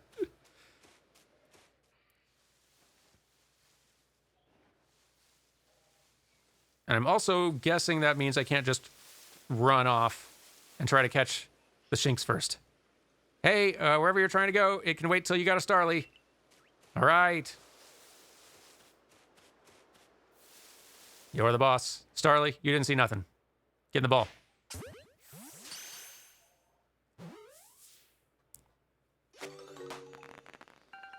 I love the little firework. It's very cute. And that Starly caught too. I admit, I'm impressed so far. You're all very easily impressed for a village full of people expecting to die by Pokemon any given day. Does no one else know how to throw here? Is that the problem? Am I the only one who knows how to throw a ball? I forgot to share another smidgen of wisdom. How to throw your partner's Pokeball. You guys shouldn't have designed a catching device exactly in the shape of something you don't know how to use. To quote Captain Silene's wise teachings, have an item at the ready, but want to send out a Pokemon? Press X. Sage wisdom. Have a Pokemon at the ready, but want to throw an item? Press X. The captain's a real expert on these things. That's unintentional wordplay. It's very good. Expert. Anyway. Then, once you got a Pokemon ready, try aiming for certain rocks or trees like this one. Your Pokemon will hunt for berries and things, and it'll bring back whatever it finds. Now it's time for your partners to shine. We've reached your final hurdle, catching a Shinx. So, Pokemon partner, Rowlet, or Bidoof, or Starly. Rowlet, no, you do it. Fetch some berries, please. Thank you. Good owl. What happens if I just throw Rowlet anywhere? Rowlet, go scouting up there. No? All right, Rowlet, check out this rock. You don't know what to do. Aw, that's cute. You can just call them out to say hello. What a great idea. We can just chat. And then if I run off, you... Zip. Nice. That's a good addition. I like it. You have a few emotes you can do with your Pokemon while it's out. Do you? All right, wait, what do I have to press to do emotes? Hang on. Hang on. Oh, that's why that symbol changed. Okay, Rowlet, front and center. All right, so I can speak. What? You can throw... Okay, okay. So if I could throw out another Pokemon nearby, they might interact, you say? What? Okay, that's a great idea. Bidoof, come forth. I summon you. Yes, it's good to see you. I love your little animation as well. Do I have to throw them at each other? Are you two going to interact? You want to hang out? All right, hang on. We'll try it again. Where are you even going? Sorry, Ray. This is more important than you. Let's see. You catch a Starly. Aw. It was worth a try. Something very menacing just about the way that Starly is just sort of standing there in front of him. Starly? Oh, scene. I see. They take little naps. Are you kidding me? Okay, see, this is something I do love about Pokemon. I know like lots of people are complaining about like how much or little animation they add from game to game, but stuff like that, I love that they are actually focusing less on battles with their new additions lately. that they've been focusing a lot more of their animation attention on interacting with Pokemon outside of battle, because that's like a whole aspect of the fantasy of Pokemon that a lot of early generations in these games didn't focus as much on. And that's like, I think, a huge part of the fantasy that they're really only just starting to really dive into, and I love it. There it is, Shinx. Cute. Shinx has an aggressive disposition. Do you know that already? It has a what? Don't worry about it. Just focus on the Pokemon around you. You'll figure it out quick enough. Once aggressive Pokemon get wound up, they'll knock away any balls you throw. You can use the ZL button to focus on a Pokemon just to see how easy it may be to catch. The more arrows you see pointing up, oh, that's useful. An X icon will appear above a Pokemon if it has picked a fight with you. Be warned, Pokemon displaying this icon cannot be caught unless you engage them in battle. But not to worry, I'll teach you the trick to catching them.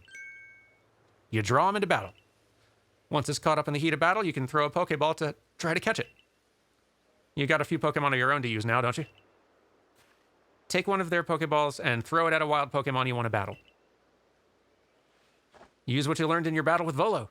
Get out there and make your last catch.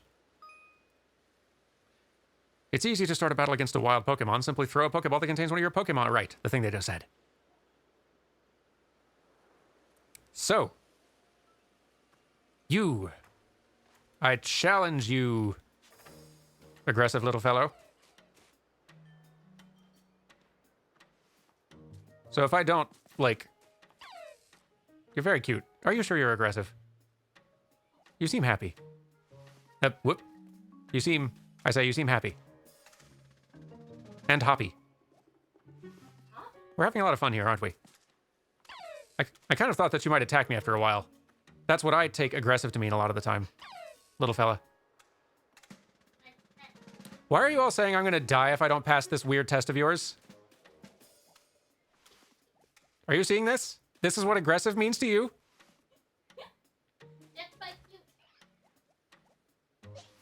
Well, all right, we'll do the fight. Have a Bidoof. Be very afraid of the tiny little Shinx. Okay, now we've got an outdoor fight. It's still kind of a tutorial one, so I don't know what's allowed here, but if I keep her running... I stray too far from battle and zip! There we go, okay. Also, I could actually kind of use that to potentially get away, couldn't I? Shinx is like, you dare run? Coward! And now you kind of got a free hit in because of that, didn't you? That's fair. Okay, well, I'll fight you now. Get rolled out. Oh, how far would Shinx follow us? That's a great question. Especially given it's a tutorial. That's a great question. We're gonna find out together. Here we go!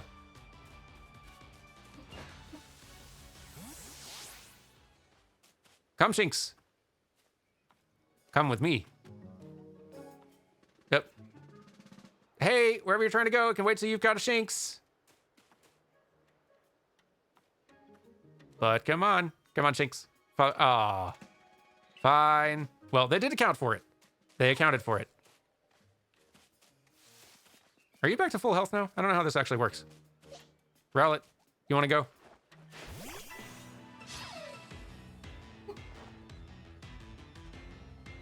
It is pretty interesting being able to just do this.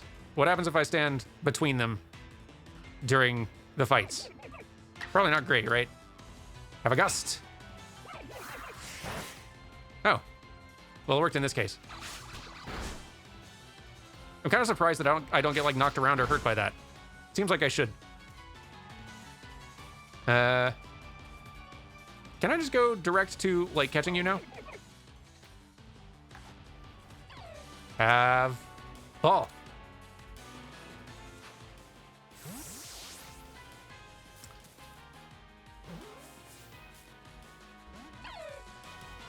It might just be because of the tutorial, though. That is true. This isn't quite like the same conditions as... That's a lot of stat ups, little buddy. Well, here. Have one more... Have a leafage.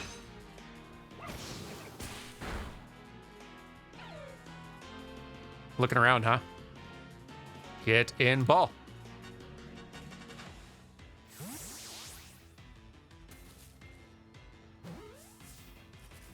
Stay in ball. There we go. No, I don't have subscription set up yet because this is technically just my 4th stream. So those features don't happen till I think you're at least affiliate. So someday. Wait, did you really? You really did. You did it. Again, y'all are so easily impressed. What? That's 3 species of Pokemon caught. You really are some kind of prodigy. I guess this is the isekai fantasy, isn't it?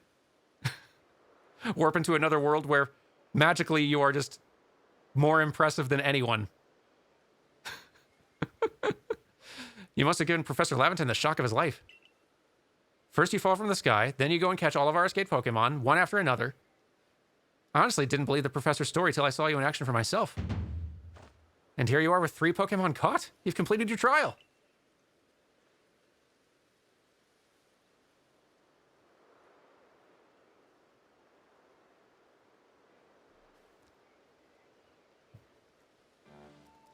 Oh, I said you'd pass the trial with flying colors, and it seems you went and did just that, eventually. After you kind of screwed around for a half hour or so. Congratulations, Danny. You've taken your first step towards seeking out every Pokemon. This calls for a commemorative photograph.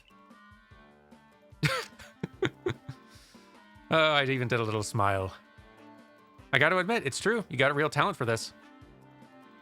Now then, we best report to Captain Silene. Time to head back to Jubilife Village, huh?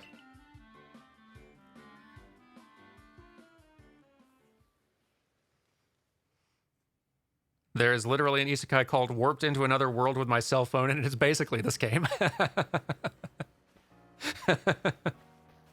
I love me a good hyper-literal anime title. It's always a treat. Eventually, you should be able to have Pokemon you've caught go live in the village pastures. The most Pokemon a person can have with them while out exploring is 6, apparently. Not that we have anyone who can manage that. Good gracious. I can't tell if y'all are, like, all lying to make me feel better about my plight. Or if it really is just that hard out here. Come now, you two. Let's not dilly-dally. Captain Silene waits at a report at headquarters, right? Yes, okay. I can't wait to see the captain's reaction. Hello. Sorry if we do have some... we shouldn't have raids blocked on this channel, but I'll double-check that to make sure. But thank you very much for the well wishes. And for the raid attempt. I shall remember to check that in between streams to make sure I've not got some errant setting or something. We've gotten a raid or 2 from some other folks. But maybe I've only got it set up to where, like, folks who have, like, channels that I've followed can raid me, because I think it has only been, like, friends who have done that so far. Like, people I know in real life. Or am acquainted with them. You know what I mean. Like, Barry raided me yesterday. Dan Jones has raided me. Will's raided me. But those are all people who I, like, am acquainted with, so I'll have to check. It seems we won't have to leave you to die after all. Thank you. Congratulations. You've passed your trial. You can hold on to that satchel. I must admit, you've impressed me. I set a high hurdle to judge whether a stranger like yourself could be worthy, but you cleared it. This is yours, the official uniform of the Survey Corps. Thank you. Finally, some clothes everyone won't insult. Get changed in the room you used last night. Then you're to report at once to the 3rd floor. Present yourself in uniform to our commander. This is your first official order from your captain. Got it. Okay. Change clothes. Deal. Pardon me?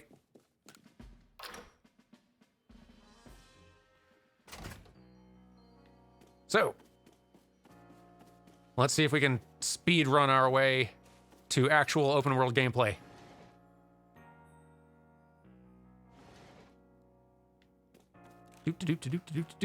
And clothes change.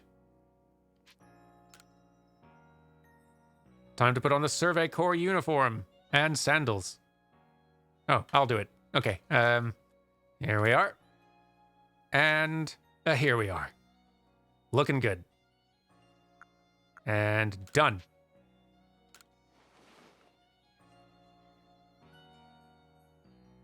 I look great.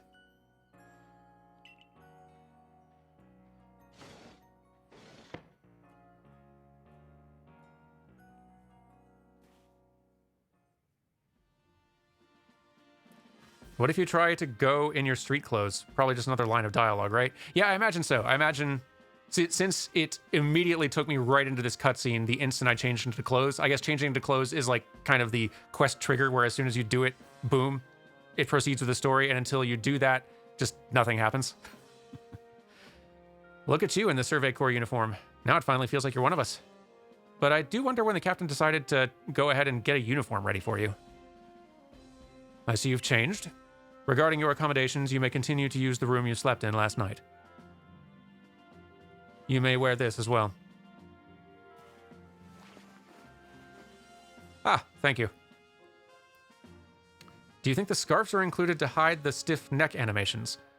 Could be. I'd wager not, though, given that we've been seeing our character's neck kind of throughout this whole thing. I think it's just entirely just for the look. Like, maybe it does make the neck animations look better, but the scarf, like, this outfit is entirely optional. We could buy some other clothes and change into all kinds of outfits later on, so I'm guessing no in this case. Now, present yourself to the commander. I look good. Now then, commander, upstairs, yes. Is that a slightly different run while on stairs? I don't think so, but it did feel like something changed very slightly. Maybe that's my imagination. Something's changing. Hang on.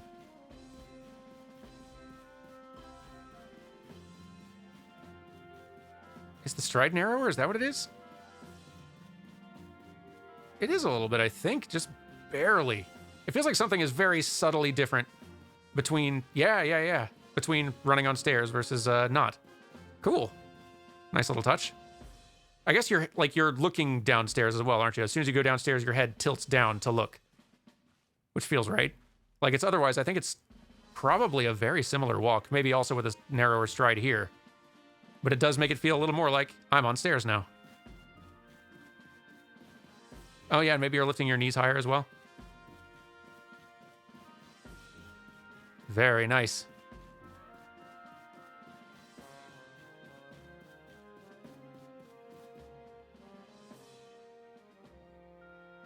Oh yeah, it was lowering my speed too, just a little bit. So yeah, which would explain the shorter stride.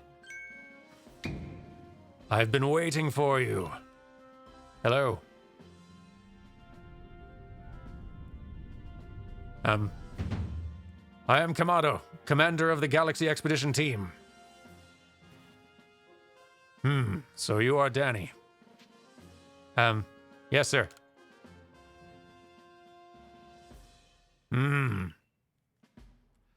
I've been briefed on your situation, including how you fell from the rift in the sky. Now then, let's see what you're made of. Face me in combat! Charge at him. Get him! Ha!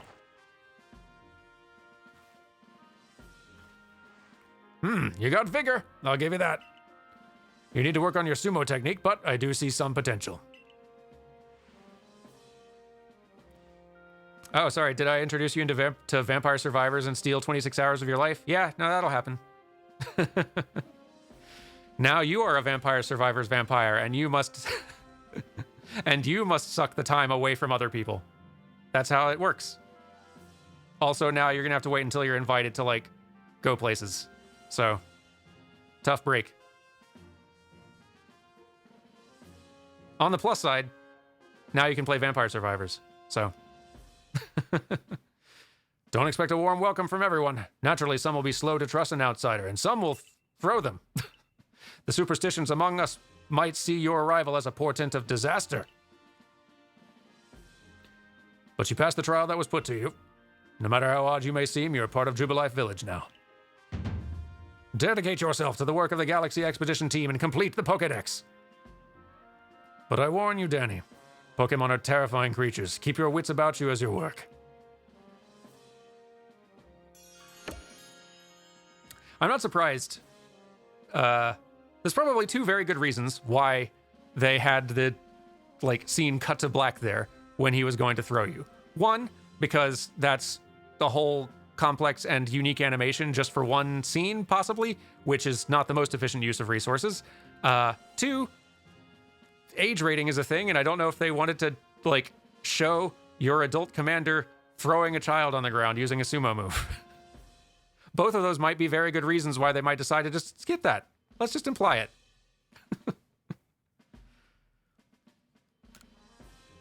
I wonder if the Pokemon...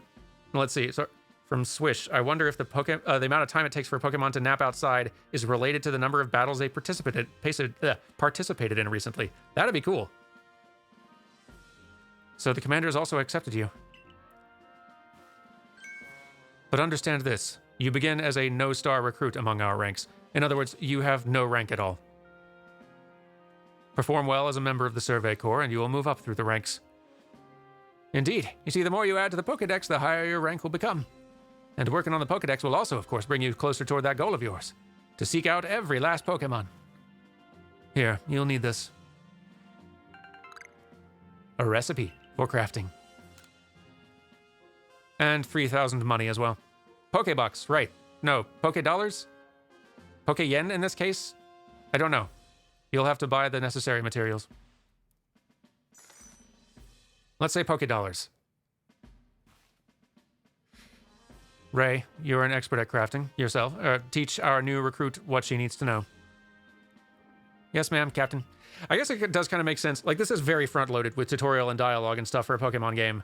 But it's also like a big open-world game where after this, you're kind of out on your own doing a whole lot of stuff. And there's a lot of stuff you could do. So there's kind of a lot to teach up front to have the baseline to be able to play and kind of have your wits about you, especially since they know a lot of their players are going to be very young. It makes sense. Get ready for a lesson in crafting. Okay. Crafting means, okay, yes. There's been a lot of dialogue. We can even catch Pokemon with Pokeballs we've crafted ourselves. But listen to me, Pradalon. Let's go to the craftwork so you can try it yourself. Basics of crafting. I've enjoyed having this little Abra in here just quietly hanging. Hello. Abba. Good to see you. All right, let's go learn crafting and look around. Hello. If you've been attacked by a Pokemon, you can always go to a base camp to rest. Oh, do some of the Pokemon now have fully 3D faces instead of 2D? I'm assuming you mean like sort of like eyes and mouth textures and stuff like that. So there's like a little bit more detail to them. Yeah, there is like an actual proper modeled in mouth here on Abra. Yeah, nice. It does make sense that they would have like been operating with probably just texture faces for a lot of them until somewhat recently, given we've only just seen Pokemon move from handheld to console, and they're still kind of trying to catch up with the graphical expectations difference there.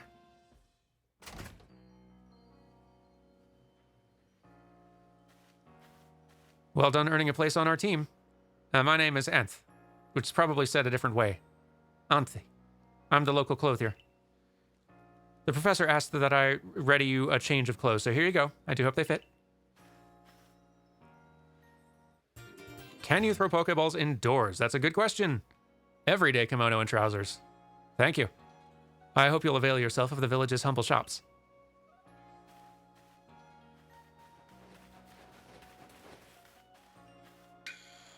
Hey, hey, this way to the Craftworks. I'm coming. Auntie? Oh, Auntie would make sense. Auntie's good. All right, let's go with that.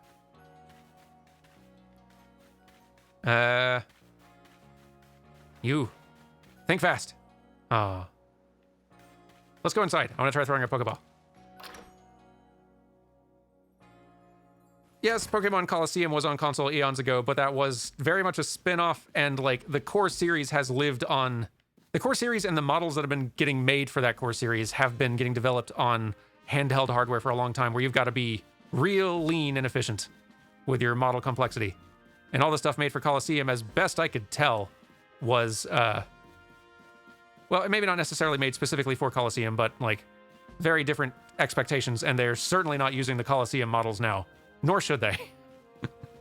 Let's see. Can I throw? Oh, I can't even throw the Pokeball. Boo. Well, it's not like they'd let me hit someone with it anyway. So what even is the point? Oh, are Silene's face, like, eyes animated to indicate she's reading? That's worth checking. Can you break objects with Pokeballs? I'd guess no, but that's also worth checking. We'll see if there's something... I'm guessing no. I think you're looking at me now, but if I back off... If I hide... Are you reading? Am I distracting you? Hey, are you reading?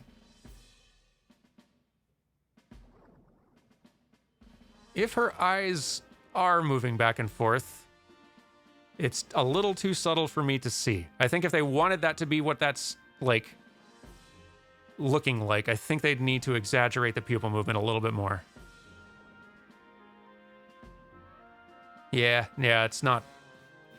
If it is a thing that's happening, it's a little bit too subtle to be seen, which I think means it's a bit too subtle. She is blinking, at least. Blinking's good. As like a baseline.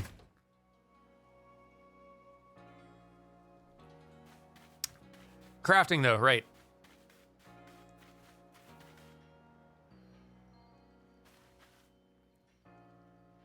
This here's the craft works, and that there's the workbench. It's where you craft things. Pretty self-explanatory, right?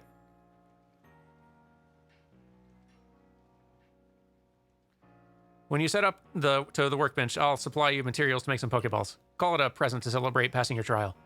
Okay, all right. That's so many words. Listen, they're good words. I want to get outside. I've got wrong playing to do. Okay. Apricorn plus Tumblestone equals Pokeball. Everyone knows this. Let's make several. In fact, let's make a bunch.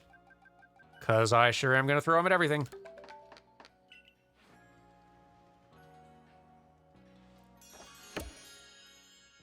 Let's see. Sword, Shield, Brilliant Diamond, Shining Pearl, and Let's Go games all came out on Switch before Legends Arceus. Yes, they did. But all within, like, 5 years' time, which is pretty recent in Pokemon time. And they are making slow improvements here. But, like, given the way that they work with very frequent releases, like, assets that are being built to be not, like, necessarily directly used game to game, but that need to be built to be, like, adapted and worked with for each game, like, there's a... It's relatively recent for Pokemon, and they are still trying to kind of... It's a much bigger graphical leap than Pokemon has had to make historically, going from what a modern handheld can do to what a modern console, like, is expected graphics-wise from a modern console. And the Switch, like, even as modern consoles go, is pretty far back on the graphical tier list. Oh, now that's some fine craftsmanship, etc. Lots of text. Come on, guys. You'll recall, of course, that Pokemon possess the odd power to shrink themselves down. I'm wondering... So, I wouldn't know. I had always assumed that there was some tech about the Pokeball that, like, allowed Pokemon to shrink inside of them. Is that how it works? And this is just, like, their way old understanding of how Pokemon work, which would be kind of cute? Or are they literally establishing as canon that Pokemon all have the power to shrink to conveniently fit inside these balls we made? It's not that it really matters. Just, you know... Weird.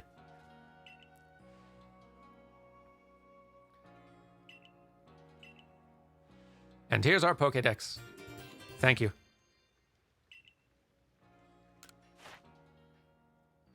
I love the look of it. With all of our little friends. A short list so far.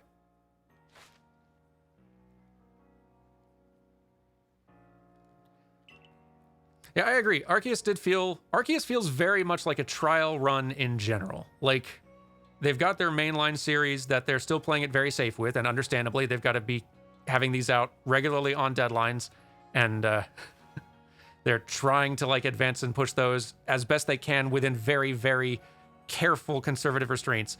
This does feel like, kind of as a spin-off, clearly meant to not feel like the other games exactly. It does feel like this is their testing ground to be able to try some other stuff out and experiment a bit more than they can in the mainline games where there's a lot of built-in expectations. And it seems like a really successful experiment. Obviously, there's lots of rough edges and lots that can be vastly improved. But, like, there's a lot that I really like about Legends Arceus that I hope they start integrating into the core series. Having, like, the Pokédex be a research thing and you being focused on going and catching a bunch of Pokemon out in the wild and learning, like, catching them in different conditions and stuff, that's great. I would love for that to be integrated into Pokemon from now on.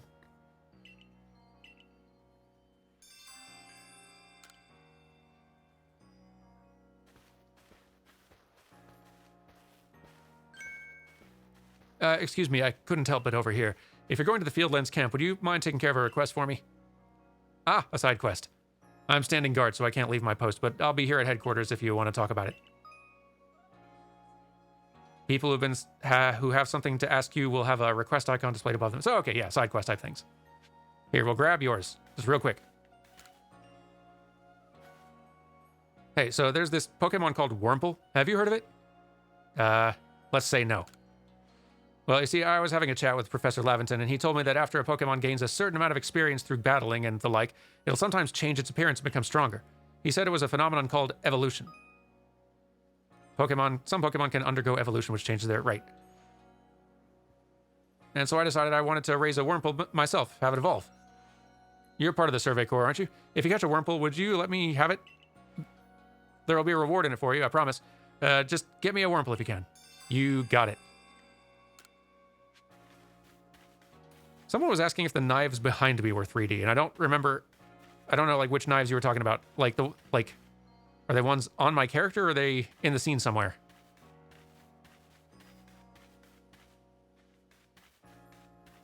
Where was the knives?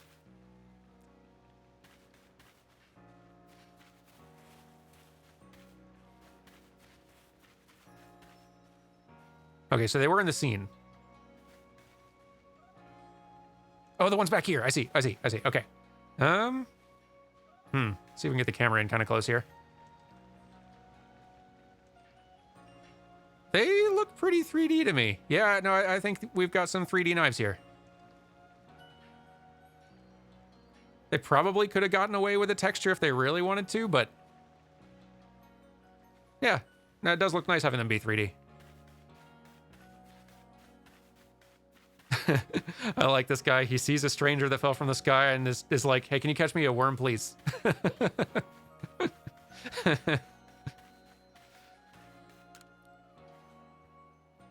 I know Shinx's ears had odd markings on the insides, but what were they? No use, I can't remember. This will keep me up all night. Hey, aren't you with the Survey Corps? If you catch a Shinx, could you show it to me? I gotta see one with my own eyes. Please, I can't remember for the life of me what those ears are like. It's driving me up the wall. You got it, sir. All right, enough of this. Let's go outside. Catch things. Play wrong.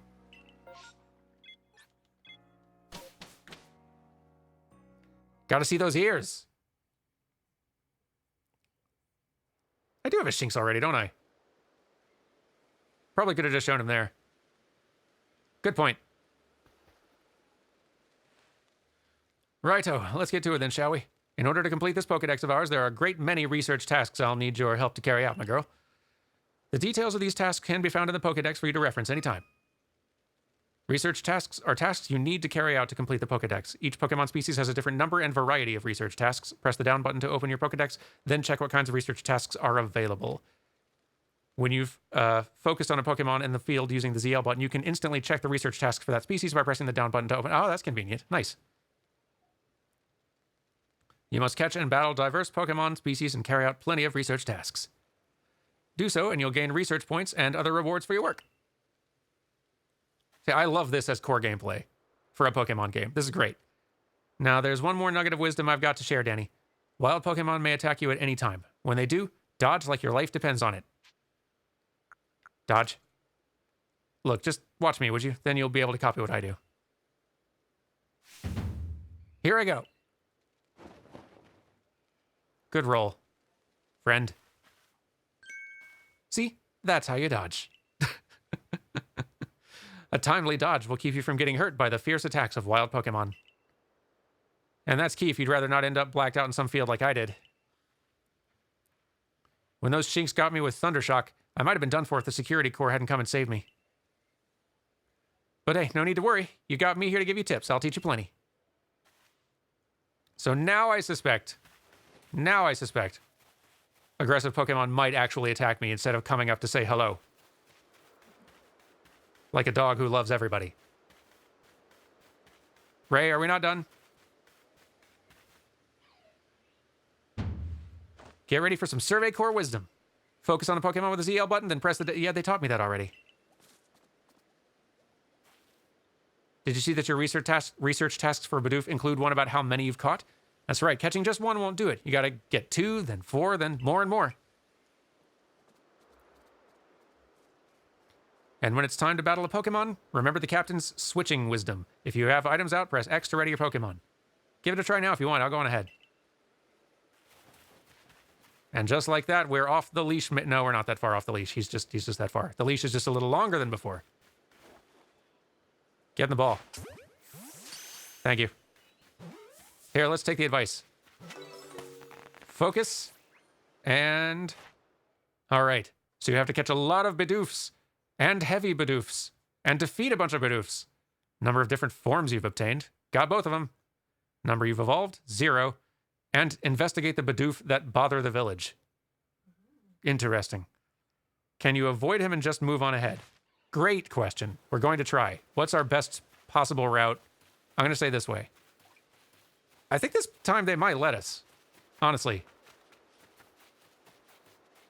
Like, if we wanted to move story quests forward, we'd probably need to go talk to him next. But I think at this point, if I just want to go run around and catch Pokemon out in the wild, and I do... bam! I'm good at this. I've got a Wurmple. So, what's the Wurmple unique tasks that I gotta do? What are you about, Wurmple? Times you've seen it use Poison Sting. 25 times, gracious. Does that work out in the wild? Do you get aggressive? Do you? Well, don't be shy. Are you just gonna go? You're just gonna leave? Or do I need to battle you a bunch so you use Poison Sting? Wurmple? I like that they too have like kind of head tracking a little bit. In whatever way feels sort of appropriate for the particular Pokemon. Adds just a little bit of awareness to him. I like it. All right, here. Wurmple. You know Poison Sting, don't you? Here's it. Did you leave? No, there you are.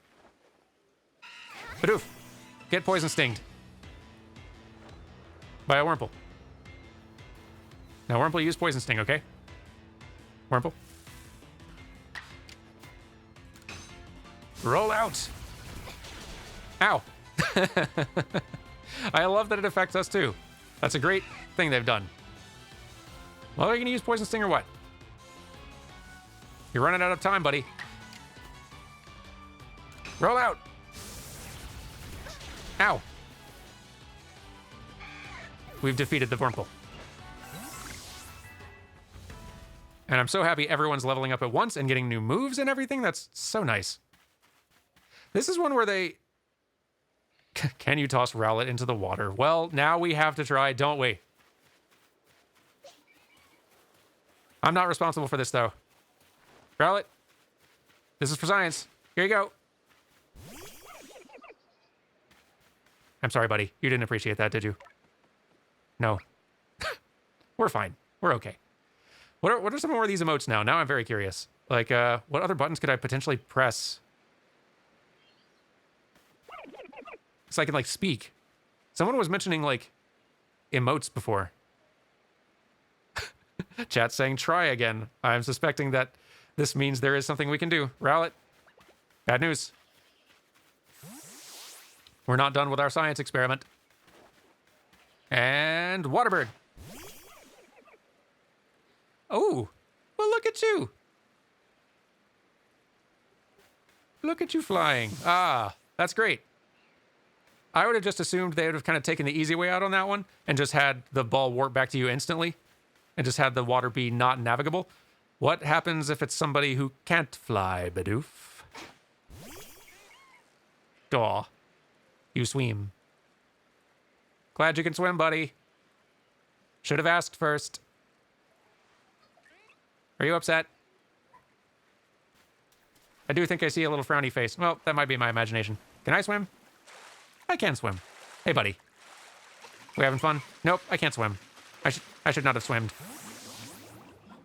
Oh dear. I'm okay. I think. Well, now I just have to see everyone swimming. Wurmple. I know we just met, but can you swim? Is that a floaty? You have a floaty. That's cute. That's so darn cute. What great little things. Like, great little touches to add to this open world Pokemon game, where you can do silly stuff like that. That's great. Now, here's another question, Wurmple. Can you mine? Apparently, yes. And you're good at it. You should have your Pokemon smash open sparkling rocks for you. You'll find tumblestones inside, and some tumblestones you need to craft Pokeballs. Or the same ones you need to craft Pokeballs. I can read. Let's catch more friends. Does Shinx know how to swim? I mean, at this point, I assume everyone Hello? Are we gonna have a problem? You're aggressive. Ow! Hey. So they are finally attacking us. At last, an opportunity to practice my dodging. Bring it. Haha. Too slow. Try again.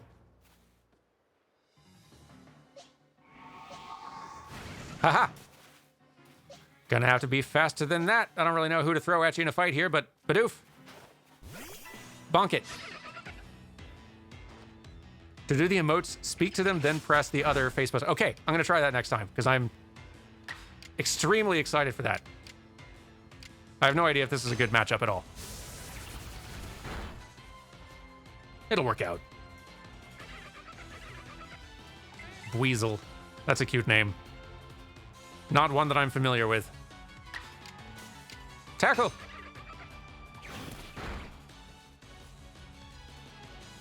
Weasel, I bet you swim. Ow. So fast. And critical hitting. Weasel! I still need that Bidoof around for something, I'm sure. Get in the ball. I like your attitude.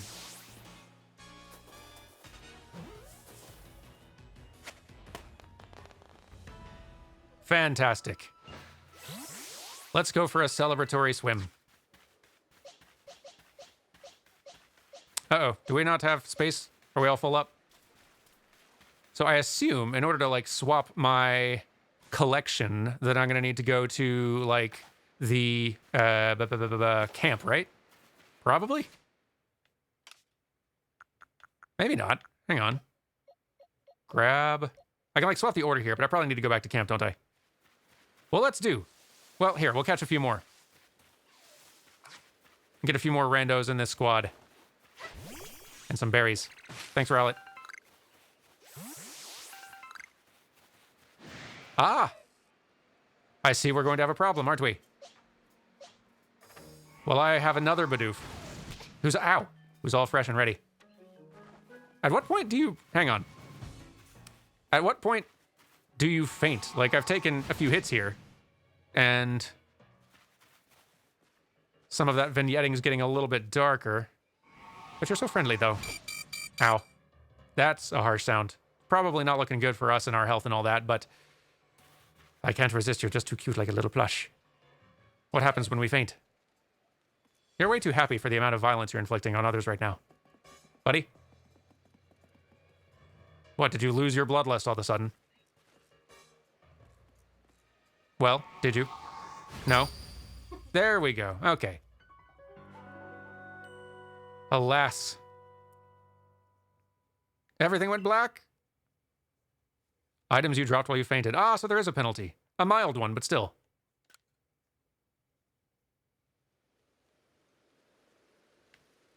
It seems you were rescued. Oh. Well, that's good. I nearly died. Research tasks aren't simply about catching... I see, we're just going to ignore the fact that I nearly... Okay. How do I swap Pokemon? Is it you? I want to do some shopping. Here we go. All right. We don't need 2 Bidoofs on the squad right now. Let's swap. There we go. Now we got us a squad for success. What else should we try now that we're up to some nonsense and we're finally free out here?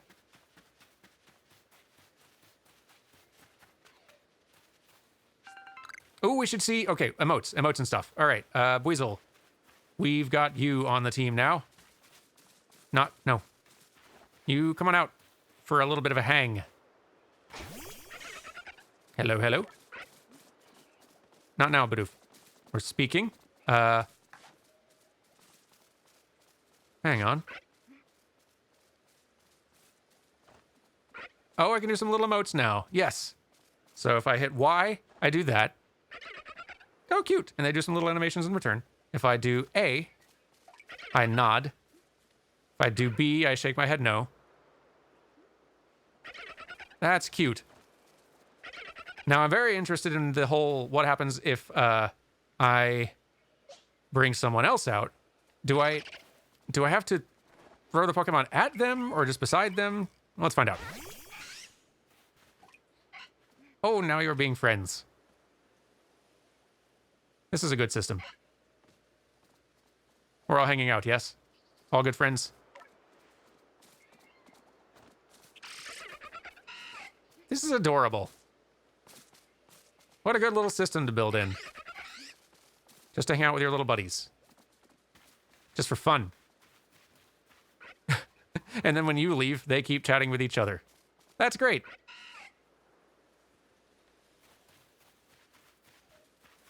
I love it. All right, everyone. Come on, we got to continue our adventures. Get into more trouble. Test more things.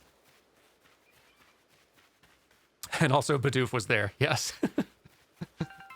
There is no leaving out the Bidoof. Get in, ball. Schmack. Just the impact of that sound. Oh, they run. And go long. Ah, too far. Fine.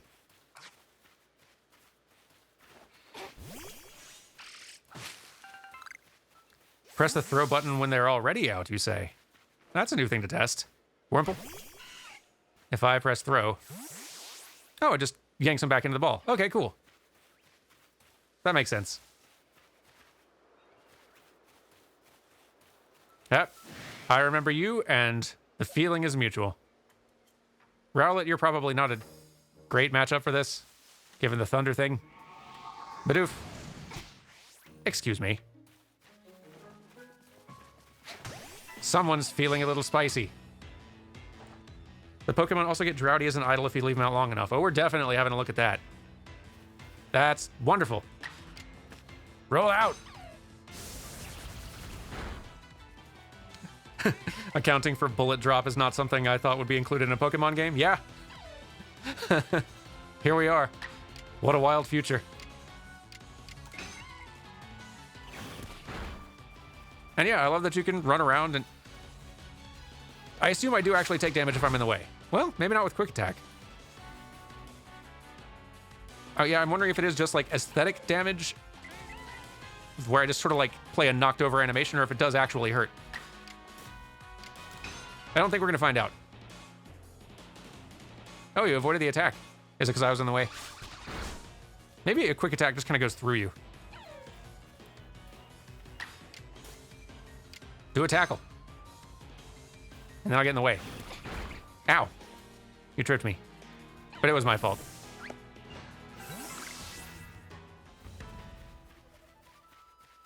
Okay, so Bidoof, I need you to fall asleep. Have a little nap.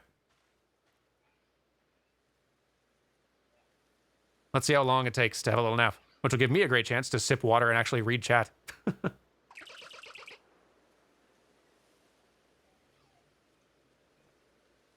You just take a break, buddy. Have a snooze. Player character does not get injured inside Pokemon battles. Okay, cool.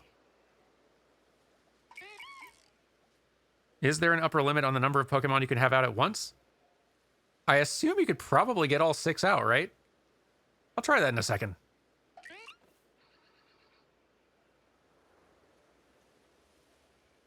Should we be worried about the storm above the mountain? I'm sure it's fine.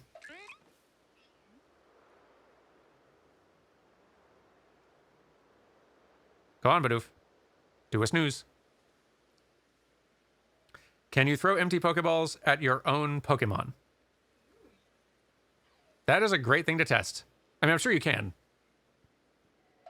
Although if I hit the throw button, maybe it will instantly just pull Bidoof back into the Pokeball. I'm not sure.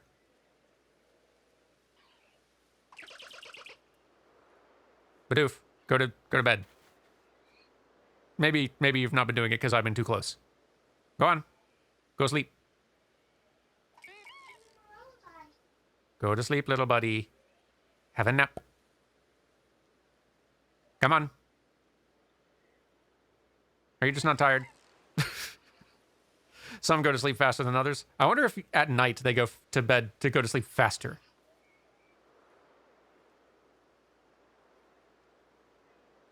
I bet it would be faster at night. All right, fine. Here, I'm going to hit you with a Pokeball instead. Just a different experiment. Oh, they don't allow you. All right. Fair enough. What about like a berry? You want a berry? No? Okay. All right, then fine. Come on. No. There we go. Just didn't feel tired. Don't know what to tell you. I guess we should talk to our buddy. Or we should actually get all 6 out. Hang on. A 1. A 2. A 3. A 4. A 5. And a 6. Yay, the gang's all here. I love it. I love they let you do this. What if I throw a berry in the field? Anyone want it? Y'all like berries? You seem really disinterested in the berry. Not into it? What's that berry supposed to do anyway? Hang on.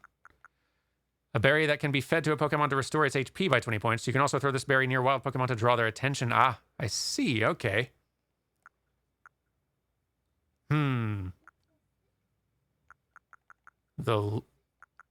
Okay. Oh, you did a little sit. Weasel, that's very cute. Several of them is... Yeah, Shinx is also doing a little sit. That's cute. They have kind of like a little more casual, at ease idle, some of them. I love it. All of you go to sleep. Have a nap. No one's tired.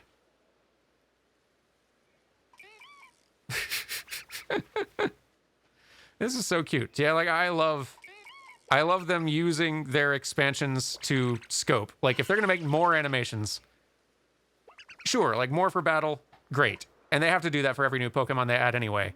But I love seeing them use their animation budget for stuff like this too. All right, everybody.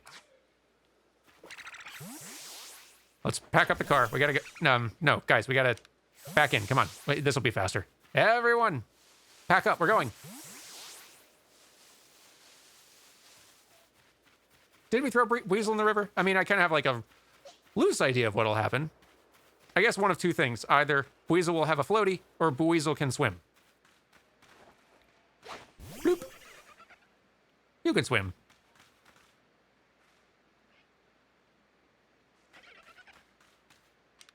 Good Weasel. Okay. All right. We'll continue.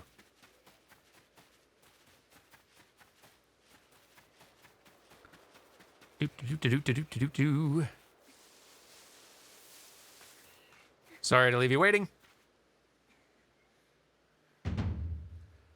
I know I'm laying it on thick, but don't forget to open your Pokedex when you focus on a Pokemon to check your research tasks for it. Just hold down that right. I know. Try it on Starly. Okay.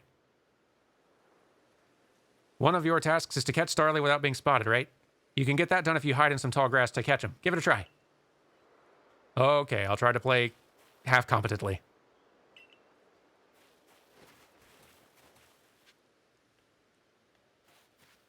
But not because you told me to.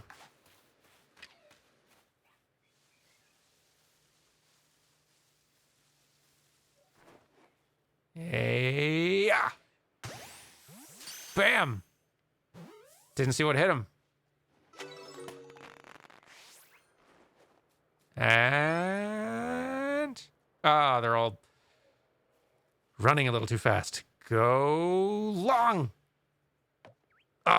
Just short. You moved. We achieved our goals, though. That's what matters. Let's go one. Okay, so I'm guessing this bridge here, the person standing right here leads me to think they don't want me to go past here. They do not. There are many strong Pokemon that make their home on that other side of the bridge. Can't let you pass unless you're a first-star recruit. Then you'd probably be all right. Does my Pokédex say what is involved in becoming a... Okay, to next rank, 500 points. We have a lot of tasks with unreported data. How do wilds interact with berries? That's a great thing to test. Yo, Bidoof. Snack from long range. Bidoof. Snack. Bidoof. Is it not close enough? Get in the ball.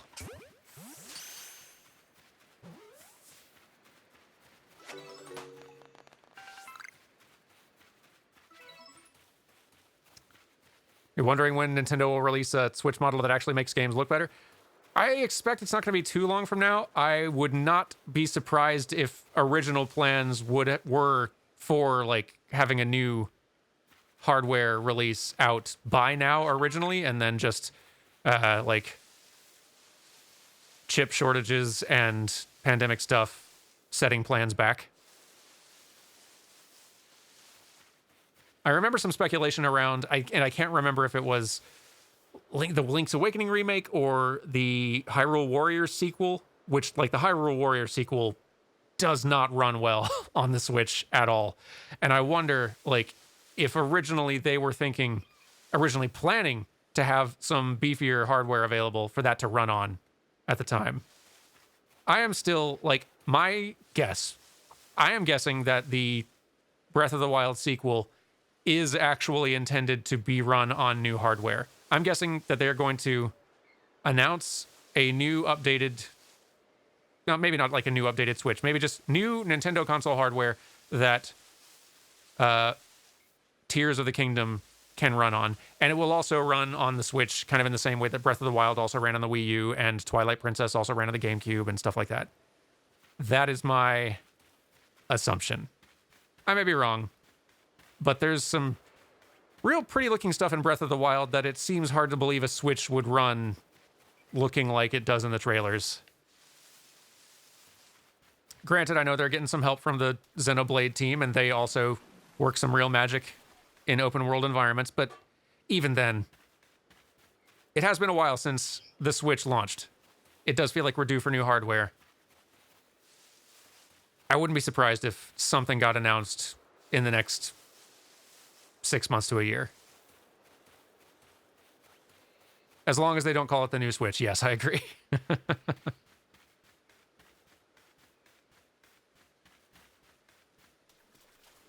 And really a big reason why this game, I assume, just does look pretty rough. Like, as an open world, this is pretty rough graphically.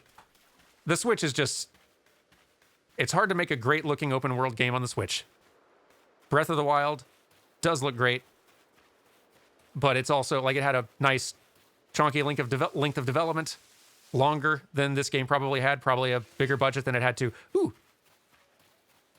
You are definitely getting in a ball.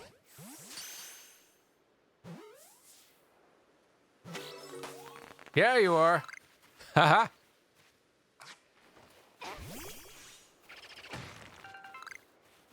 Good mining, Buizel. Oh, wait, have we gotten raided? Cephalon Gideon has raided me. Oh, thank you so much. Welcome, everyone. Welcome to my wrong play. Oh, that's a lot bigger than the other one. And it has red eyes. Welcome to my wrong play. We're playing the game kind of wrong in order to learn more about it. I make games for a living, so this is a thing we do pretty often. Trying to understand how the systems work and everything. And sorry if I sound distracted, it's just that the horse is big and has red eyes. Hey, Rapidash. In the spirit of the wrong play. Ha-ha! Uh-oh. Ha-ha! Ha-ha! Get in the ball. Oh, no. Oh, boy. Okay. It looks mad. Do y'all think it's mad? Okay. Are you casting things at me? Stop it. Quit. Oh, just you wait. I got a Bidoof level 6 with your name on it. The Alpha Rapidash is filled with something induced hypnosis. Oh, Bidoof. Now you fall asleep? Please. Figures. Roll out Bidoof. Too drowsy to move. What? Oh no. I fear for our Bidoof. Oh no. So, that agile style thing is a new aspect with a fun little visual flair. Probably should try to run. Probably. Shinx, you're aggressive. You speak this thing's language.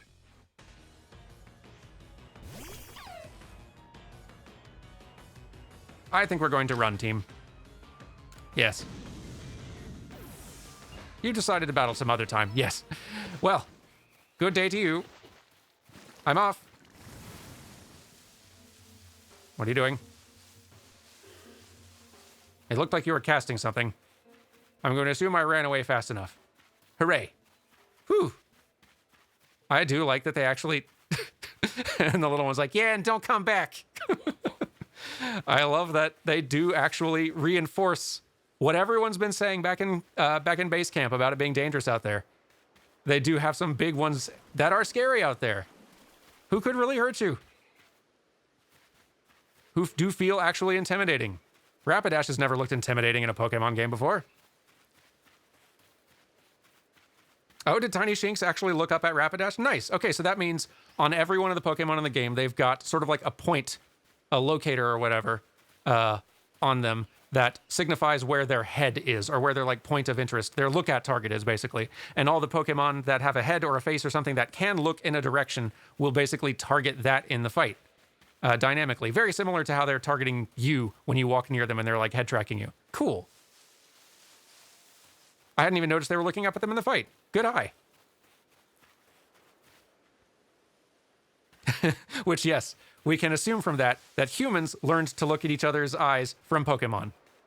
This makes sense. Good world building. Around here, you can find a Pokemon called a Buizel. It's got an aggressive disposition. Yeah, I'm not impressed by Buizel's aggression anymore, Ray. Old news.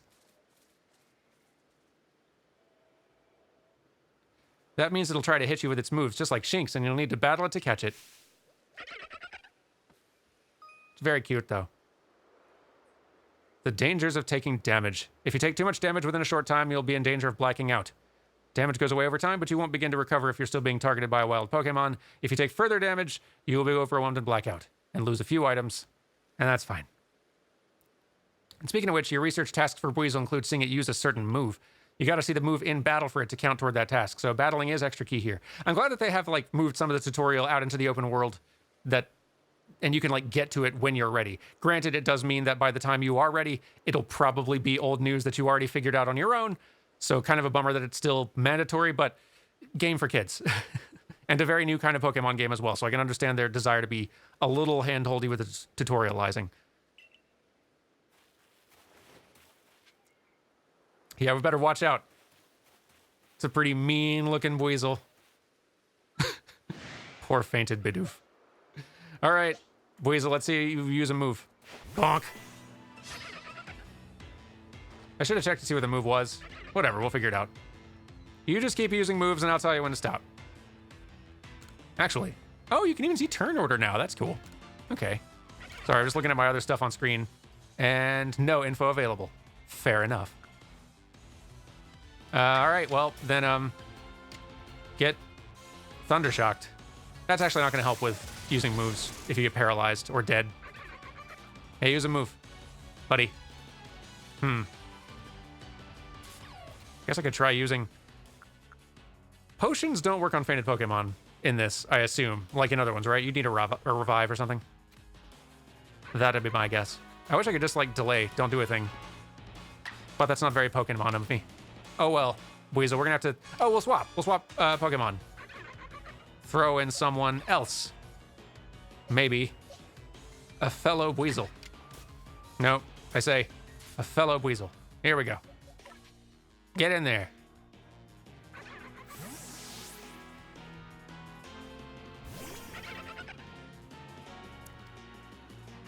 Yes, I'm glad y'all are enjoying this. This is also why I call them wrong plays, is because, like, we are playing the game pretty wrong and moving very slowly through it as a result, and I think if somebody came here expecting that we were actually playing the game right, this would be extremely frustrating.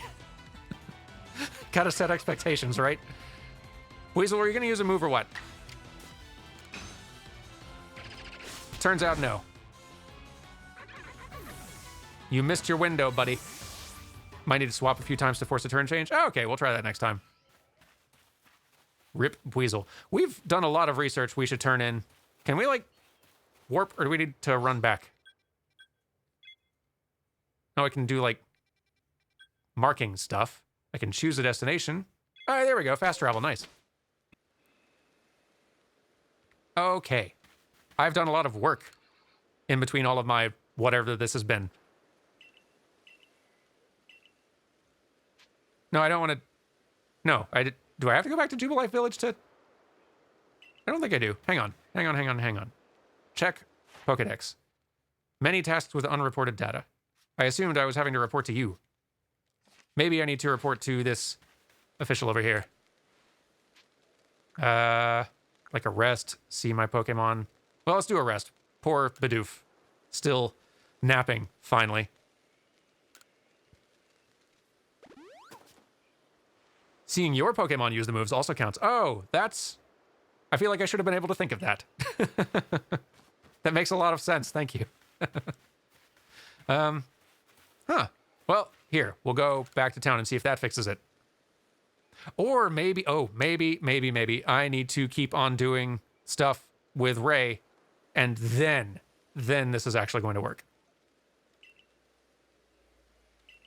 Yep. We should go see Ray. Finish doing the rest of the little tutorial things. Okay, all right, fine.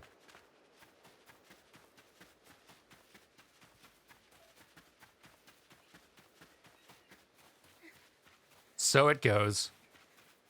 I like that they, I think the reason they added the scarf to this costume, and then we're also kind of benefiting from the long hair, is just getting a little bit of that loose, just clothing kind of flapping behind you. A little extra texture to your movement. Feels pretty nice. Though I don't think it is actually being... I don't think it's being simulated. I think that's actually like hard animated in. A baked in animation. Because it's not like dynamic or anything. Like it's not like... It's flapping out pretty stiffly behind me no matter which angle I move. Like it's not swirling around.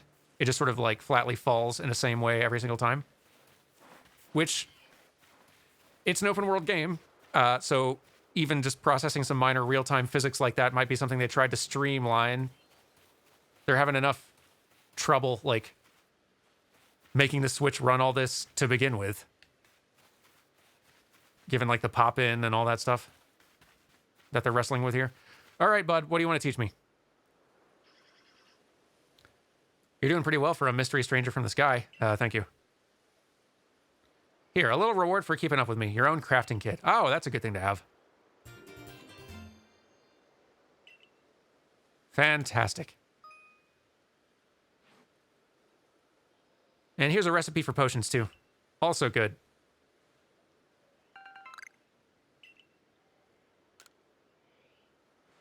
And with a crafting kit, you can craft items anywhere using whatever materials are in your satchel. So long as you've got an apricorn and a tumblestone, you can make a Pokeball anytime. Or with an Oranberry and a medicinal leek, you can whip up a potion. So heal up your Pokemon whenever they need healing.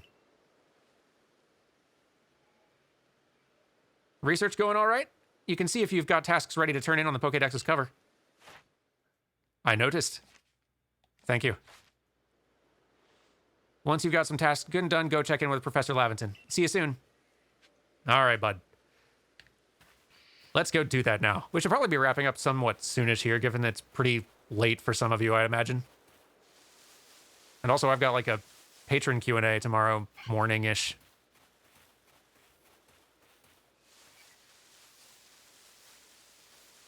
But we can definitely come back to... I hope you all have been enjoying this. It seems like some of y'all have, so that's great. We will definitely be doing more wrong play streams in the future. We can do more wrong play of this game, get further in, find more stuff. Or we can go check some other ones out. Genshin Impact would still be fun, I think. Honestly, most open world games would be. But they don't all have to be open world.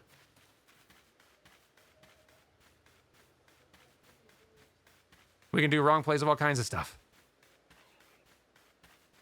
So, rate my progress, please. Oh, if it isn't a crafting kit. You must have listened attentively to Ray's teachings. Excellent work, dear girl. Yes, I did listen to him after a while. This seems a good time to explain to you about survey reports and the rewards they offer. When you submit survey reports, you'll receive money based on the level and number of Pokemon you've caught. You'll receive more money if you fulfilled certain conditions, such as catching a species for the first time. I really like the way this, like the gameplay systems in this. Big fan. On that note, let me check the research tasks you've completed thus far.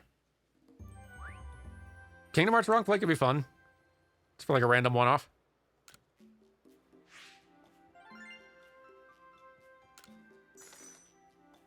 Have we ranked up, though? I see. Most illuminating. I'll update our Pokédex with this new data. By carrying out research tasks and submitting survey reports, you will raise the research levels of the Pokemon species you encounter. If you raise a Pokemon's entry to level 10, that entry will be considered complete, and you'll have unlocked all the detailed information to be had about that species. As you carry out tasks and complete the Pokédex entries for a different species, you'll also gain Pokemon research points, which you can view on the cover of your Pokédex. Once you've earned a certain number of points, you'll be able to move up through the ranks of the Galaxy Expedition team. Very good. Could wrong play Elden Ring. Listen, I do that 4 times a week. This Pokemon's only just been documented. Investigation ongoing. So we learn more about them as we achieve more, like, research on them. So we've learned preferred foods, or some of them, for Rowlet, which is cool. That's great. I love this system. It's great. Species newly registered or updated? 7. 21 tasks completed. Oh, we're not all the way up to next rank. I really thought we were gonna... not quite there yet, I'm afraid. You'll need to complete a few more research tasks. Bummer. Well, maybe we'll do that another time. This has been so fun. Now let's just, like, here, we'll switch out of the game. I'll stop the other recording thing I'm doing. We'll get that music back on and just hang for a few minutes. Let's see here. Hang on. Hang on. I know what I'm doing. Buttons.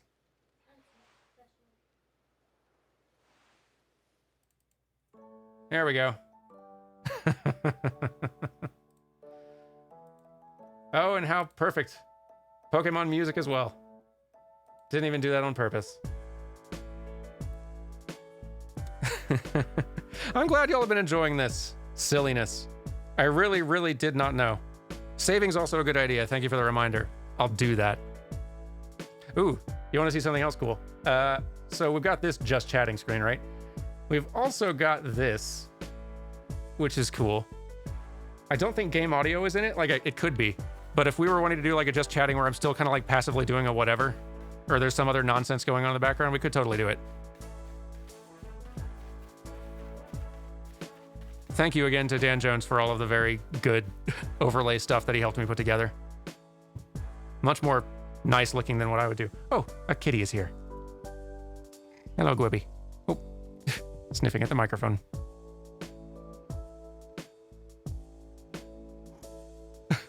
Happy cat. Anyway, I'm not doing anything on screen other than saving. Again, thank you for the reminder.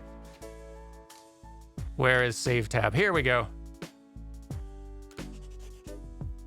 A fine start. Boom.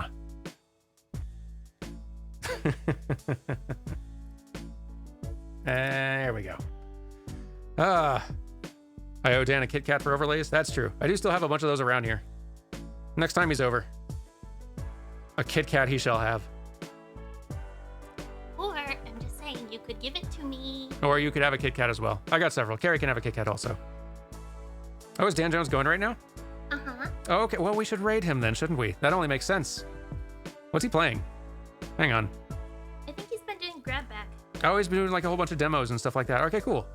Well, if y'all aren't familiar with Dan Jones, and I assume a few of you must not be yet, well, Dan Jones is lovely.